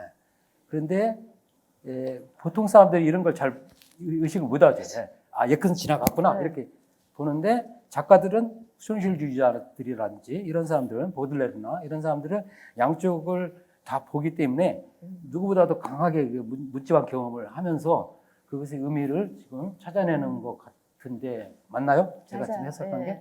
네? 저는 그리고 이제 두 번째 질문에 대한 답을 할 때 제가 즐겨 또 그 가져오는 얘가 그 아침 식당이라는 단편이에요. 일방 통일로에 들어있는 단편. 거기 보면은 왜 꿈에서 이제 깨어날 때 아직도 꿈의 여운이 남아있을 때 막 말을 하면 안 된다. 아직도 꿈에서 벗어나지 않은 상태야. 아직 깨어있지 않은 상태에서 말을 하게 되면 뭔가 이제 몽롱한 그런 유령이 말하는 그렇죠. 유령이. 그렇게 말. 이제 어떻게 보면 이제 그 상태가 있는데 베냐민이 추천하는 거는 뭐냐면 뭔가 깨어나긴 깨어나야 되는 거거든요. 그러기 위해서 이제 그래서 꿈의 여운을 물리칠 수 있는 방법 중에 하나는 아침 식사를 하는 거예요. 그러니까 신체의 어떤 걸 움직이는 거예요. 그래서 그렇게 하면서 꿈에 몽롱한 상태에서 비로소 깨어나고 그때 비로소 이제 꿈에 대한 얘기를 할 수 있다. 이렇게 얘기하는 게 이제 그 아침 식당이라는 단편에 들어있는데 저는 이걸 가지고 이 꿈과 깨어나기의 문지방 이게 어떻게 다른지 선생님도 아까 왜 기억과 망각도 얘기하셨는데 그거 두 가지 말고 또 하나가 또 있거든요. 그러니까 꿈에 완전히 건너편에 서는 거예요. 그러니까 예를 들어서 이제 그 분석자인 프로이트가 피분석자 환자를 대하는 거죠. 그러니까 꿈을 꾸는 주체랑 그 꿈을 바라보고 분석하는 주체가 다르잖아요.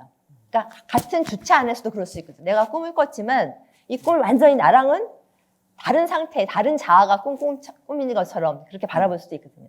그러면서 막 분석하고 논증적으로, 이성적으로 설명을 하는 그런 식의 설명이 아니라 이 베냐민식의 이 꿈에서 깨어나는 방식이라고 하는 건 뭐냐면 그러니까 꿈의 몽롱한 상태는 없애기 위해서 이 식사를 한다는 것이 바로 이제 없애면서 문지방을 만드는 의식과도 같은 거예요. 그래서 문지방에서 보면 꿈의 몽롱한 상태는 넘어왔지만 완전히 저쪽으로 가가지고 너는 나랑 전혀 다른 영역이야 이렇게 보질 않고 어떤 그 말짱한 정신 상태지만 생생하게 꿈 얘기를 할 수가 있는 거야. 아, 이런 꿈이었다. 이렇게 생생하게 꿈 이야기를 할 수 있다는 거예요. 그래서 저는 이제 그 꿈과 깨어나기의 어떤 관계를 그렇게 세 가지로 볼 수 있다라고 생각을 하면서 베냐민이 이제 역사 인식 방법론에서 말하는 것도 결국은 이제 그런 의미의 어떤 그런 그 깨어나기의 문지방이라고 할 수 있지 않을까 뭐 이런 생각도. 참고로 그 문지방 경험의 원형은 통과의례예요. 통과의례. 예. 그러니까 그 성인이 되는 성인식 같은 거, 뭐 의례에서 그러니까 전통적으로 쭉 있어왔던 거예요. 문지방 경험들이. 그런 것들이 이제 사라지고 있다. 근데 그것의 중요성을 다시 강조한 것 같습니다. 그러면 꿈과 깨어나기 같은 구조로 망각과 기억의 관계도 그런 그렇죠. 식으로 생생하게 서로가 살아있는 그런 걸 볼 수 있네요. 그러니까 이제 네. 마지막에 여기서 선생님이 카프카 프루스트 네. 파사주 프로젝트는 이제 아까 역사 인식 방법론에서 이제 그것도 마찬가지다 얘기했는데 그 프루스트랑 카프카에서 프루스트 얘기를 하기는 좀 어렵고요. 이제 카프카도 일종의 문지방이라고 말할 수 있을 것 같아요. 왜냐하면 카프카 비평 선생님도 보시면 아시겠지만 그거잖아요. 그러니까 카프카가 그리고 있는 세계는 아주 지금 일어난 현대적인 사건인 것 같은데 최근에 일어난 사건이야. 예를 들어서 심판인가? 거기서 왜 주인공 카가 그 심판 맞죠? 소송이라고 해야죠. 소송이지. 소송에 거기서 카가 왜 이렇게 이제 체포당하잖아요. 이제 물론 체포한다고 해놓고 체포는 안 하죠. 근데 아무튼 카가 당하는 사건이 사실은 거기 보면 어떤 그 당시 어떤 오스트리아 법 제도 뭐 이런 것들이 사실 깔려 있거든요. 그러니까 아주 최근에 그 당시로서의 어떤 뭐라고 얘기하지? 현실적인, 현재적인 그런 사건인 것 같으면서도 또 한편으로는 이게 뭔가 먼 옛날 태고 쪽에 막 권력을 휘두르는 그러니까 어떤 불문법 시대, 그 권력을 휘두르는 시대의 어떤 아주 먼 옛날에 일어난 사건 같다. 그래서 카프카가 그리는 세계는 그 야누스적인 얼굴을 갖고 있다. 어떻게 보면은 아주 최근에 일어난 일을 다루고 있는 것 같은데 또 어떻게 보면은 아주 먼 옛날에 일어나서 태고 쪽에 일어났던 선사시대의 어떤 그 권력 뭐 그런 식의 어떤 이중성을 얘기하고 있거든요. 그래서 저는 이제 그걸 보면서 이것도 그러면 카프카적인 문지방. 카프카는 문지방에 서 있는 거죠. 그래서 사실은 베냐민은 이제 어떤 부분에서는 거꾸로 말하기도 해요. 카프카가 완전히 현재를 없애버리고 뭐 전세를 불러오려고 했다. 뭐 이렇게 말하는 표현도 있었지만 그보다는 카프카는 항상 이 문지방 의식을 갖고 있다는 거예요. 왜냐하면 현대까지 태고적 어떤 그 신화적인 폭력의 어떤 그런 힘이 사람들이 이제 망각하고 있긴 하지만 여전히 남아 있고 그 남아 있는 거를 이제 기억해내는 것이 이제 카프카의 어떤 사명이었다면 다만 그렇다고 해가지고 완전히 태고로 넘어가는 게 아닌 거죠. 그러니까 항상 이 양극 간의 어떤 그런 긴장 유지하는 것이 바로 이 카프카식의 문지방이 아니었나라는 생각을 해봐요. 그렇죠. 베냐민이 그걸 지적하고 있죠. 카프카의 세계는 하나는 모더니티고, 그렇죠. 축이 두 개라는 거죠. 포물선처럼. 하나는 미스티시가 신비적 지금 말씀하신 태고적 그 신화라든지 전세라든지 그런 세계가 항상 중첩되어 있다. 그 이야기가 떠오릅니다. 자, 11번으로 넘어갈까요? 도취와 각성. 이게 선생님 여기까지 해야만 질문이 나오는 것 같은데 좀 어려운 질문. 이 도취와 각성 이야기도 지금 보면 방금 이야기한 문지방 경험하고 비슷하네요. 그죠? 네. 한번 읽어볼게요. 선생님이 이제 베냐민을 인용하는데요. 우리가 구제할 길 없이 갇혀있던 공간이 폭파된 자리에 흩어진 감옥 세계의 파편들은 집단적 도취와 각성의 변증법이 일어나는 이미지 공간이 된다. 지금 헛다운 표현은 베냐민이 기술복제 논문에서 한 말이에요. 그걸 가져다가 엮어서 쓰셨는데 이 변증법은 파사주를 두고도 이야기할 수 있을 것 같네요. 즉 꿈과 깨어나기도 도취와 각성의 관계에 있지 않을까요? 각성을 하려면 도취가 먼저 이루어져야 하듯이 인식은 공식처럼 쉽게 주어지고 적용할 수 있는 것은 아니고 경험을 통한 매개가 있어야 하는 것이 베냐민의 인식론인 것 같습니다. 그래서 역사 대신에 기억하기가 중요하고 인식 대신에 경험과 지각이 중요하고요. 어떻게 생각하시는지요? 되게 좀 어려운 질문인데 제가 이 경험과 지각, 예를 들어서 인식 대신에 경험이 중요하다. 요거는 간단히 제가 이 보들레르 제가 아까 1차 에세이가 더 2차보다 더 저는 좀 베냐민식 방법론을 보여준다라고 생각을 했잖아요. 말씀을 드렸었는데 그 이유는 뭐냐면 여러 사실들을 막 이렇게 늘어놓거든요. 사회사적, 문화사적 뭐 여러 그 사실들을 늘어놓으니까 이제 아도르노 같은 사람은 너무 실증주의적이다. 사실들을 이렇게 막 늘어놓고 있으니까. 근데 제가 볼 때는 그 사실들을 늘어놓으면서 하나의 어떤 그런 이미지 공간을 만드는 거예요. 그러니까 하나의 그 독자가 이 보들레르는 이러이러한 어떤 보들레르의 어떤 행동의 의미는 이러이러하고 뭐 시적 의미는 어떻고라고 하는 거를 어떤 명쾌하게 이론적으로 이렇게 그 어떤 그래서 이 독자들한테 어떤 인식을 보들레르에 대한 어떤 학문적인 인식을 전달하는 게 아니라 그러면 또 받아들이기가 쉽죠. 베냐민 텍스트가 어려운 것 중에 하나가 근데 카프카 비평도 되게 어려운데 뭔가 이게 막 이렇게 카프카 비평도 막 이렇게 몽따주식으로 많이 돼 있거든요. 그러니까 인용하고 막 해서. 그러니까 이것도 보들레르 에세이도 보들레르에 대한 얘기를 하지 않으면서 보들레르가 살았던 시대의 어떤 사회사적 사실들 여러 가지를 막 이렇게 그 몽따주 공간, 이미지 공간을 만드는 거거든요. 근데 그 의도가 저는 이제 바로 그렇게 선생님이 지금 질문하신 것처럼 인식을 제공하려고 하는 것이 아니라 인식이 경험, 그러니까 이 독자가 바로 경험하게끔 하는 그런 그 이미지 공간을 그런 의미에서 생각한다고 얘기를 했었고 이 도취와 각성에서 제가 왜 이거를 사진을 갖고 왔는지만 잠깐 보면 이게 지금 하나는 옥타비우스 힐, 데이비드 힐, 영국의 그 초상 사진 작가, 그러니까 1세대잖아요, 이 사람이 이제 생선 파는 여인 이 사진하고 이건 이제 베냐민의 사진의 작은 역사에서 이거 사진을 이거 비평하고 있는 부분이 나와 있어서 이것도 뒤에 나오는 것도 마찬가지죠. 이것도 이제 작가 막스 다우덴다의 아버지와 그 부인 약혼식 사진이 있고, 이 사진을 그러니까 초상 사진, 힐의 초상 사진을 아제의 이 파리의 이 사진하고 제가 비교를 해볼 수 있다고 생각한 거예요. 그러니까 이거 아제 사진이 이거는 이제 인적 없는 파리의 거리죠.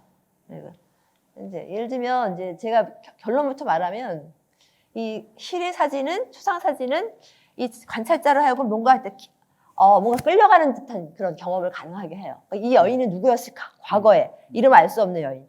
근데 그 여인은 죽었는데 사실은 사진에서는 살아나오잖아요, 그렇죠? 사진 속에서 살아나오고.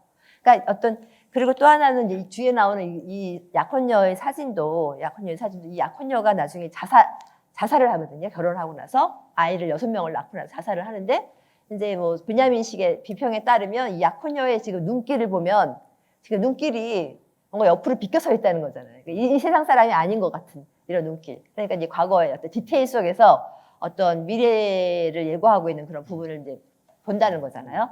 그러니까 이제 이 힐의 초상 사진은 아까 도치와 각성의 이 변증법에서 보자면 사실은 일종의 이 기술적으로 만들어진 이미지지만 뭔가 이렇게 사람의 마음을 사로잡는 마력을 행사하기를 한다는 거죠. 그러니까 도치에 빠뜨리는 그런 효과, 그런 이제 그를 만들어낸다고 할 수가 있는데 사실 여기서 그친다는 거예요. 이제 이 초상 사진은 마술적인 그런 교감으로 그치는, 그래서 도치로 그치게 만드는 사진이다. 반면에 이 아제 이 파리 사진은 이제 뭐 이거 워낙 익숙하기 때문에 우리가 별로 감흥을 더 이상 안 느낄 수도 있겠지만, 그러니까 일단은 그 당시로서는 이제 굉장히 사람이 인적이 없고 아무도 없고, 그 다음에 굉장히 뭐 뒷골목 이런 사진들. 그러니까 굉장히 낯설게 다가오는 사진이거든요. 그래서 이거를 이제 베냐민은 이제 뭐 탈인간화된 세계. 그러니까 보통 우리가 우리의 어떤 파리에서 보통 지나가면서 파리에 보는 어떤 익숙한 풍경하고는 다른 풍경이라는 거죠. 그러니까 익숙하지 않은 낯선 풍경도 그 제 식을 지금 해석이 돼서 도치, 사람의 마음을 사로잡을 수는 있지만 그러니까 동시에 이거는 충격으로 다가온다는 거예요. 그러니까 자기가 원래 갖고 있던 그런 이제 관습적인 지각이 딱 충격적으로 무너지는 걸 경험하는 거지. 그러니까 도치와 각성이 이 아제의 사진에서는 동시에 일어난다는 거예요. 그러니까 저는 이제 그런 식으로 한번 해석을 해봐서 이제 이 대답을 대신하기 위해서 제가 이 사진을 갖고 왔습니다. 그다음 이제 거의 다 끝나가는데요.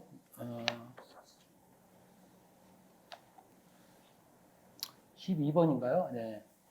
그 이제 6장, 그 선생님 책이 총 6장으로 구성되어 있어요. 그래서 마지막 장이 6장입니다. 물론 이제 헤셀과 크라카오의 도시 몽타주 베를린 산책이 보론으로 있긴 하지만 본론에서는 6장이 이제 파사주와 도시고고학 이렇게 해서 선생님이 힘들게 쓰셨다는데 제가 보기엔 제일 잘 쓰신 것 같아요. 여기서도 신화, 환등상, 문지방 경험 등이 이제 등장하고 있습니다. 제 생각에 19세기가 꿈의 세기였던 것은 상품 경제가, 그러니까 상품 물신이 지배했기 때문만은 아니고 사람들이 나날이 발전하는 기술과 그 상상력이 결합해서 새 시대를 꿈꾸듯 표상했기 때문이다. 아까 파사주라는 건물도 그렇고요. 보면 그게 이제 오래된 꿈이 거기 반영되잖아요. 예술이라든지 이런 것들 다 들어가거든요. 이렇게 봅니다. 그 다음 베냐민에게서는 그 꿈에서 깨어나는 것만이 아니라 꿈속에서 펼쳐지고 19세기를 실제로 살았던 사람들이 마음에서 작용했던 그 소망의 에너지를 현실 변혁의 정치적 에너지로 변환하는 게 파사주 프로젝트의 목표였다고 저는 보는데요. 선생님은 어떻게 보십니까? 그러니까 이제 파사주라는 어떤 역사적인 어떤 대상 또는 이미지. 근데 이 파사주가 이제 아까는 왜 그 신건축하고 관계 속에서 얘기했었잖아요. 너무 이른 철, 너무 이른 유리였기 때문에 그러니까 예술적인 건축으로밖에 만들어지지 않았다. 하지만 이제 그 당시 보면은 왜 그 공상적 사회주의자였던 그 프리에가 이 파사주를 모델로 해서 어떤 이상주의 유토피아적인 건축, 그 팔랑스테르라는 건축 양식을 만들기도 하잖아요. 그러니까 이미 그 당시 이 파사주는 단순한 어떤 소비 상가 로서만이 아니라 어떤 유토피아를 상상력을 자극했던 그런 그 사물이기도 했었죠. 그래서 일단은 이걸 역사적 대상으로 잡았을 때 이제 선생님이 질문하신 것이 이제 그 과거의 꿈, 과거의 어떤 유토피아, 소망 이것이 이제 현재 어떤 그 어떤 정치적인 변혁의 현실 변혁의 에너지로 변환하는 게 파사주 프로젝트의 목표가 아니냐라고 질문을 하셨는데 과거의 어떤 파사주를 매개로 그 구현되었던 어떤 그 유토피아, 꿈, 소망 이것이 이제 하나의 그런 이미지로 파사주 프로젝트를 통해서 그 이미지를 현재로 가져오는데 이제 성공을 한다면 그 사람들한테 하나의 어떤 이미지를 유토피아적 이미지를 제공하는 거죠.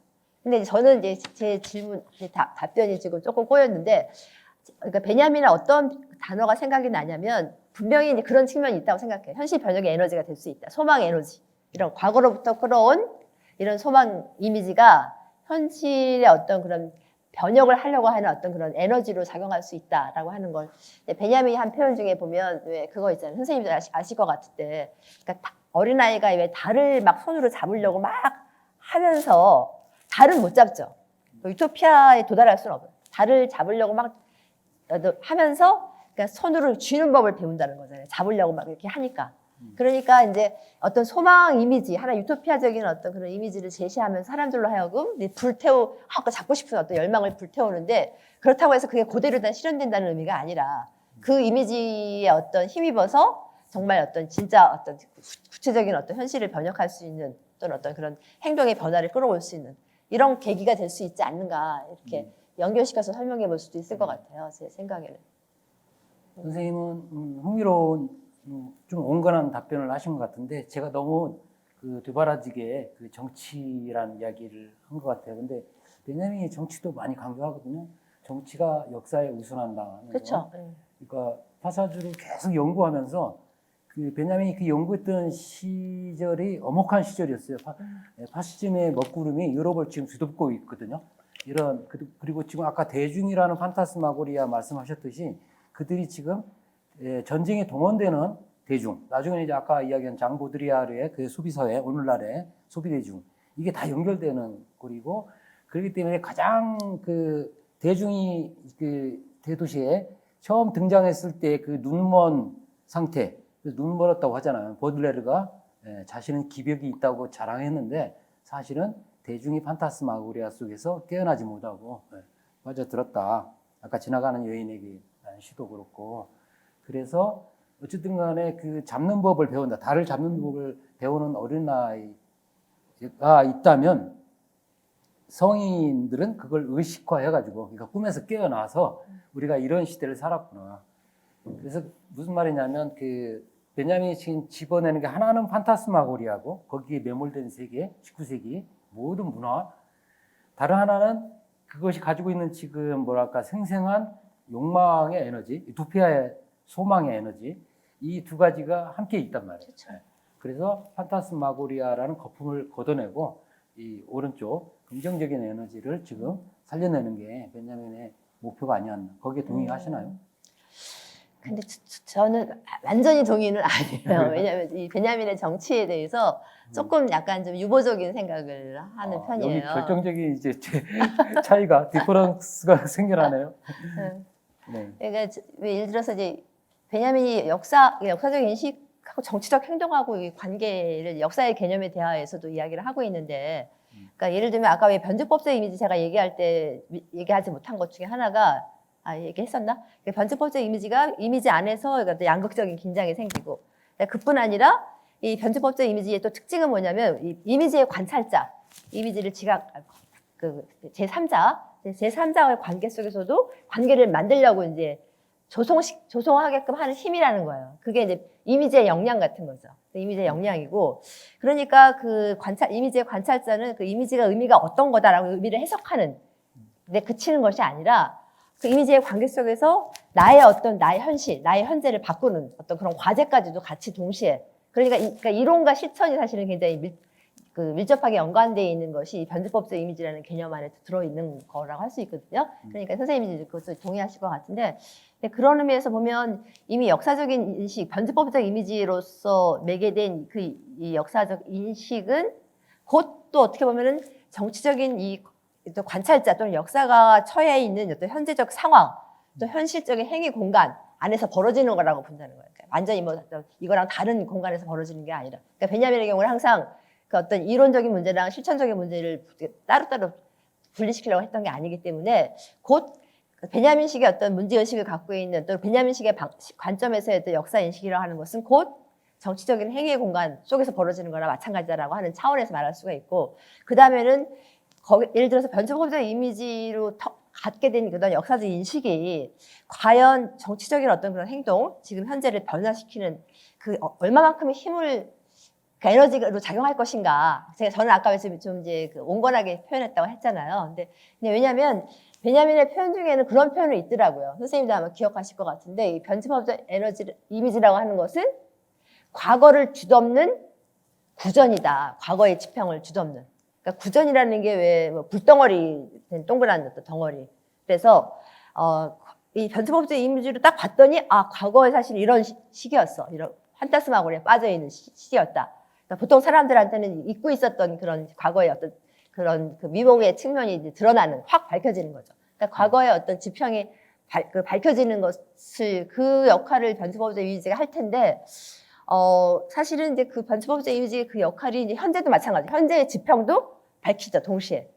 과거의 지평과 현재의 지평을 동시에 밝히는데, 그 밝힌 그 구전이 사실은 반딧불로 그칠 수도 있다는 생각을 저는 하는 거예요. 반딧불 정도의 어떤 미강 효과 정도. 이제 그렇지 않으면 너무 낙관적으로 이제 이 어떤 역사적 인식에서 어떤 정치적 에너지 이 어떤 그걸 연결시키는 게 좀 낙관적인 게 아닌가. 저는 이제 그런 생각을 하거든요. 무슨 말인지 이해하겠는데요. 예.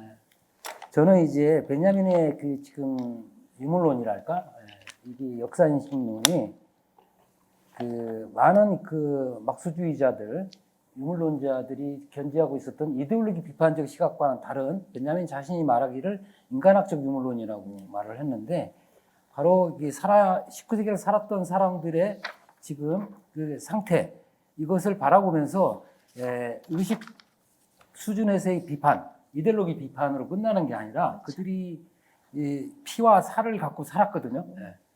그래서 그런 의미에서 그 욕망, 유토피아, 소망, 이거를 그게 지금 왜곡돼 있잖아요. 19세기 상품 사회에서 그거를 정화시켜서 건져낸다. 그런 의미에서 정치라는 개념을 쓴 거고, 정치가 꼭 무슨 행동을 해서가 아니라 이거 깨어나기, 꿈에서 깨어나기 자체가 정치잖아요. 네. 그렇게 따지면 저도 그렇죠. 공감하죠. 그런 의미에서 그래서 베냐민이 정치가 역사에 우선한다. 그러니까 역사라는 건 추상적인 하나의 인식으로 그친다면 베냐민은 그거보다는 좀 강력한 걸 좀 주문한 것 같아요. 그래서 서로 교차하는 것 같습니다. 13번 마지막 질문입니다. 박태원의 소설가 구보시의 일일에서의 거리산보자와 보들레르의 거리산보자의 차이와 공통점, 그리고 모더놀로지, 이건 일본 학자들이 썼던 개념인데요. 모던 플러스 아케올로지, 그러니까 고고학, 모더니티와 고고학을 합쳐서 모더놀로지라는 말을 지금 이 소설에도 나옵니다. 모더놀로지를 쓴다는 것은 이 구보시가 이제 산책을 나가지고 이게 항상 노트를 갖고 다니잖아요. 그러니까 작가로서의 뭔가 기록을 한단 말이에요. 근데 그게 달을 보면 모더놀로지를 기록하는 거란 말이에요. 그래서 이런 이야기가 이제 적용이 될 수 있을 텐데, 더불어서 마지막으로 거리산보자의 종착역은 샌드위치민이라고 베냐민은 말하고 있습니다. 상품의 감정이입하기, 아까 그 도취 이야기하면서 그렇죠? 그 언급이 됐습니다. 그 베냐민 스스로 거리산보자로서 파리와 베를린을 산책했지만 구경꾼이나 그 관광객, 여행객뿐만 아니라 그래서 거리산보자를 넘어서 바라보는 외타적 시각을 이제 보여주거든요. 그러니까 거리산보자의 한계라고 할 수 있는데 그걸 넘어서는 시각까지 보여주기 때문에 베냐민을 단순히 거리산보자로만 볼 수 없을 것 같아요. 그래서 이제 마지막 질문이요. 베냐민에서 거리 산부자가 어째서 중요한 모티프인지. 예. 여러 가지 질문이 지금 겹쳐서 미안합니다. 맨 먼저 박태원의 소설, 우리나라의 그 모더니스트로서 그 사람의 모더놀로지와 베냐민의 지금까지 이야기했던 거, 그러니까 도시 산책자의 사유, 이것의 차이와 공통점. 아까 그 박태원의 그거는 보들레르의 거리 산책자라고 비교하신 거 아니에요? 그거는 제가 선생님이 이미 대답을 네. 하신 것 같아요. 한 것 같아요? 그 사실은 보들레르라고 다르죠. 박태원의 거리 산책은. 근데 제가 옛날에 그 논문 하나 쓸 때 찾아보니까 이제 박태원의 거리 산책은 어떤 도시의 어떤 풍경에서 어떤 미학적인 거리를 가지고 이렇게 뭐 또는 거기서 어떤 영감을 얻거나 이런 식의 거리 산책은 아니라고 그러거든요. 그러니까 이제 기록하는 게 어딜 지나가면서 자기의 어떤 과거를 기억하는, 개인적인 과거를 기억하는. 그러니까 이 도시 산책이 오히려 자기의 과거를 기억하는 그런 수단으로 사용한 거다라고 얘기를 하고 있더라고요. 그러니까 이제 도시라는 풍경이 어떤 영감이나 감수성이나 이런 거에 어떤 영향을 미친 그런 걸로 나타나진 않다. 뭐 이런 거 제가 본 적이 있어서 그렇게 한번 비교해 볼 수 있을 것 같았었고요. 사실 이제 마지막 질문 중에 이제 베냐민이 멜랑콜리커는 아니고 이제 알레고리커도 아니다. 당연히 저도 이제 그렇게 생각을 하는데 도시 산책자가 꼭 이제 멜랑콜리 물론 이제 우리가 보는 그 보들레르는 이제 바로 이제 멜랑콜리하고 알레고리 그렇게 보여줄 거죠. 그럼 이제 보들레르의 거리 산책자랑 베냐민의 거리 산책자 이게 어떻게 다른가 이런 질문일 수도 있을 것 같아요. 그러니까 이제 다르죠. 왜냐하면 이제 베냐민은 알레고리커가 아니고 알레고리 작가가 아니고 또 멜랑콜리에 빠진 게 아니에요. 근데 멜랑콜리에 빠진 게 아닌 거는 이제 저는 그렇게 해석을 한번 해봤는데 그 혹시 역사의 개념에 대하여 그 9번째 태제 명제에 보면 역사의 천사가 나오잖아요. 그러니까 역사의 천사 앞에 이 역사의 잔해들이 막 쌓여가는 거. 근데 그 안에 그걸 다 잔해를 모아서 이렇게 붙이고 싶은데 계속 폭풍이 불어와서 진보라는 폭풍이 불어와서 이제 붙일 수 없고 떠밀려간다. 그러니까 이 잔해를 붙일 수 없고 잔해만 바라보는 이런 어떤 상태, 멜랑콜리에 빠진 상태라면 베냐민은 역사의 잔해를 그렇게 쉽게 붙일 수 없다는 건 알지만 항상 언제라도 매 순간순간 그 역사의 잔해를 이렇게 붙일 기회가 항상 주어진다는 거죠.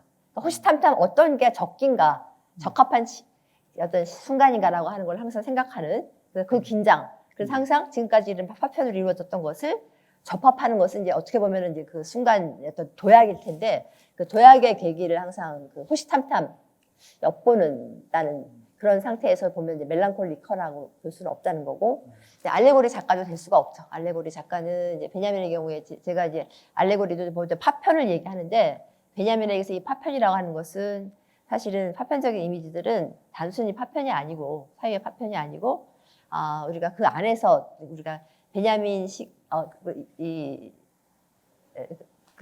파편 그 이미지들은 역사적 이미지를 말할 때처럼 뭔가 그 안에서 뭐 역사나 현실에 대한 걸 끄집어낼 수 있는 이미지들 그런 이미지들로 만들어진 그런 공간을 만들고자 했던 것이 이제 베냐민의 몽타주식 글쓰기이기 때문에 이제 알레고리 작가를 볼 수 없다라고 저는 이제 생각을 하고요.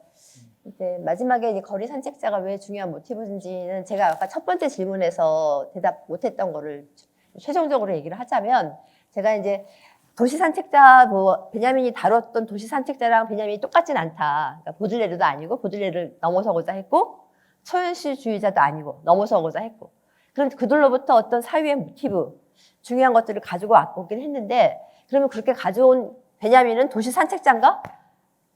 제가 왜 처음에 말할 때 도시 산책을 그렇게 많이 하지 않았다 그랬잖아요. 그럼 왜 도시 산책자라고 불러야 되는지. 그러니까 제 식의 답변은 뭐냐면 베냐민은 어떻게 보면은 현실 공간에서의 도시 산책자가 아니라 그러니까 그 파사주 프로젝트 같이 이 어떤 파사주 프로젝트를 쓰기 위해서 그러니까 엄청난 문헌을 이제 보잖아요. 그러니까 파리의 국립박물관에서 그 당 19세기 파리에 관련된 엄청난 문헌들을 그러니까 문헌의 어떤 서지학적 산책이라는 말이 있거든요. 그런 문헌들을 산책하는 거예요. 문헌들을 산책하면서 거기서 온갖 자료들을 갖고 오는데 뭐 그렇다고 해서 모든 자료를 갖고 올 수 있는 건 아니니까 중요하다고 생각되는 자료를 갖고 오는 거죠.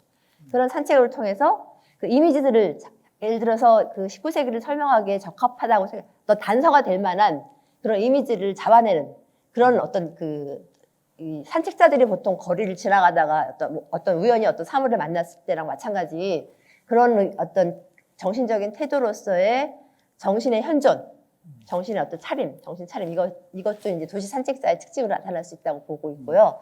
그 다음에는 이제 도시 산책자는 대도시 현실을 도시 공간을 다니는 거잖아요. 그러니까 대도시를 지배하는 뭐 대중, 기술, 뭐 문화 이런 것들을 다. 그러니까 베냐민의 관심도 굉장히 총체적이라는 거죠. 총체적인 관심에서 이제 그런 의미에서는 이제 도시 산책자랑 유사하다고 볼 수 있다는 입장이고요. 그러니까 뭐 아까 이미지 공간을 만들고자 했다는 것도 마찬가지고, 그다음에 이제 마지막으로 어떤 그 도시 산책자한테 볼 수 있다기보다는 이제 베냐민의 어떤 사유의 특징을 설명하기 위해서 제가 네 번째 특징을 덧붙이자면 그러니까 문지방 의식이라는 거죠. 그러니까 베냐민의 사유는 항상 문지방을 만들려는 걸 목표로 한다는 거예요. 그러니까 문지방 의식이 없으면 사실은 이제 왜냐하면 우리가 뭐 한등상을 극복했다고 해도 언제라도 이 한등상으로 다시 민멍에 다시 빠질 수가 있거든요. 그러니까 이 어떤 그렇게 어떤 이쪽과 저쪽으로 언제라도 바뀔 수 있다라고 하는 것을 그 긴장을 견제하는 의식이 필요하다. 그래서 베냐민의 도시 산책자의 사유의 네 번째 특징은 문지방 의식이다. 이렇게 제가 네 가지로 한번 특징을 네 설명했습니다. 가지를 다시 한 번만. 하나는 첫 번째는 대도시 현실. 속에 대도시 들어가는 현실, 거. 네. 예, 총통. 그다음? 두 번째는 이미지 공간. 그러니까 정신의 현존. 정신의 현존. 정신에 깨어 있음. 예, 깨어 있음. 그러니까 항상 깨어 있어야 되죠. 그러니까 우연히 만났다고 하지만 우연히 만나기 위해서도 항상 뭔가 어떤 우연히 만남을 기다리는 어떤 그런 정신 차림, 정신의 깨어 있음이 필요하기 때문에 그러니까 그 파리 국립박물관에서 이 엄청난 물론 국립도서관 거기서 나타나죠. 그러니까 이제 정신의 깨어 있음. 세 번째는 그래서 이제 만들고자 수집하고자 한 것이 그런 이미지들이잖아요. 그런 이미지들이 이제 단서가 되니까 그 이미지 자체가 끝이 아니라 그 이미지를 기점으로 해서 단서가 돼가지고 이제 더 총체적인 그 현실 인식이 가능하기 때문에 세 번째고 네 번째는 문지방 의식이라는 거죠. 그러니까 저는 그렇게 제가 이제 베냐민의 어떤 사유 모델을 도시 산책자의 모델이라고 했을 때 그 네 가지 특징으로 한번 정리해 볼 수 있다라고 생각을 했습니다. 네, 마쳤어요. 그다음 그 혹시 없나요? 영상 자료가 있나요? 이거 한번.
혹시 질문이 있으십니까? 너무 잘해주셔가지고 좀 책도 재밌게 읽었고요. 한 가지 그냥 너무 방대해서 그냥 저는 베냐민 처음 접하는 사람이라 그냥 쉬운 질문 하나 드리겠습니다. 이게 꿈과 깨어나기 이런 그 인식론을 말씀하셨는데 이게 이제 베냐민이 19세기에 폐허해서 20세기 넘어오면서 그런 인식론을 이제 얘기를 했는데 그런 인식론이 지금도 가능한 건지요. 지금 그런 궁금하고요. 그리고 이제 거기 책에 잠깐 베냐민 이런 인식론, 꿈과 깨어나기 이런 인식론이 약간 시적인 방법론 이런 말씀하신 것 같은데 그 비판이 있다고 했는데 그걸 조금 말씀해 주셔서 감사하겠습니다. 제가 어떤 부분인지 잘 모르겠는데 그 꿈과 깨어나기의 인식론을 이제 어떤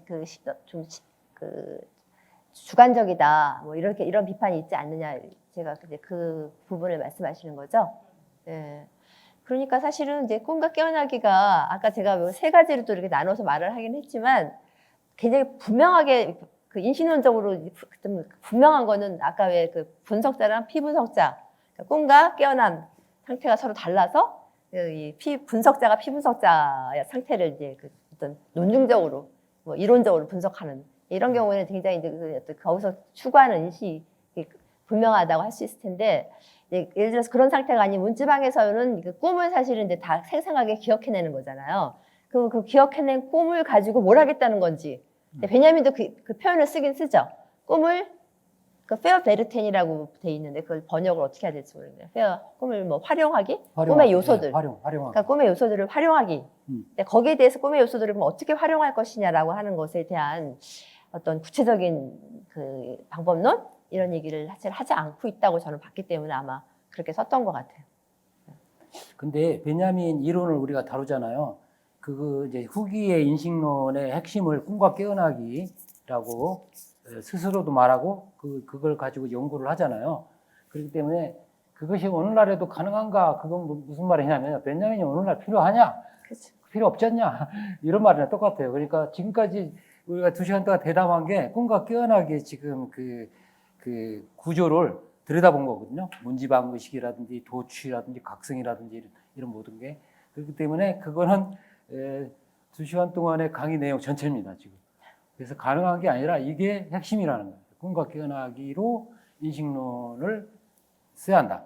그리고 선생님이 지금 말씀하신 이게 분석자가 거리를 두고 보고 그 비판하고 그걸 분석하고 해석하는 건 이게 바로 오늘날 상담 심리에서도 일어날 수 있는데 그게 바로 이데올로기 비판이에요.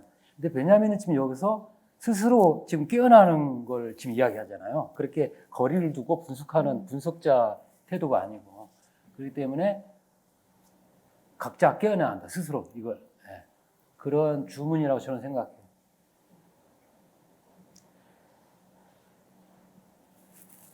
제가 저기 또 하나 질문은 그러니까 베냐민 19세기 표에서 이제 20세기를 이렇게 이제 현재와 과거를 짚어냈는데 21세기잖아요. 지금 20세기에서 21세기를 짚어낼 때 그런 게 있나 하는 궁금증이 있습니다. 저는 이제 계속 그게 유효하다고 보는 거죠. 지금 뭐 4차 산업혁명, 메타버스니 무슨 AI 시대에도 그 구조는 똑같다는 거죠. 지금 그런 식으로 판타스마고리아가 작동하고 있고, 그 다음에 깨어날 수 있는 계기들은 항상 주어져 있고, 그렇지 않으면 인식을 포기하는 거죠. 그냥 이게 현실에 같이 떠내려가는 건데요. 그렇지 않잖아요. 현실은 뭐 날마다 쓴 사고가 나고 재난이 벌어지고 위기가 닥쳐오고 하는데 여기서 깨어나는 게 핵심이 아닐까요? 맞죠? 제가 저 식으로 끌고 와서 죄송합니다. 아니요, 맞췄습니다. 너무 시간이 많이 돼가지고. 그러면 여기서 이제 마무리해도 될까요? 네.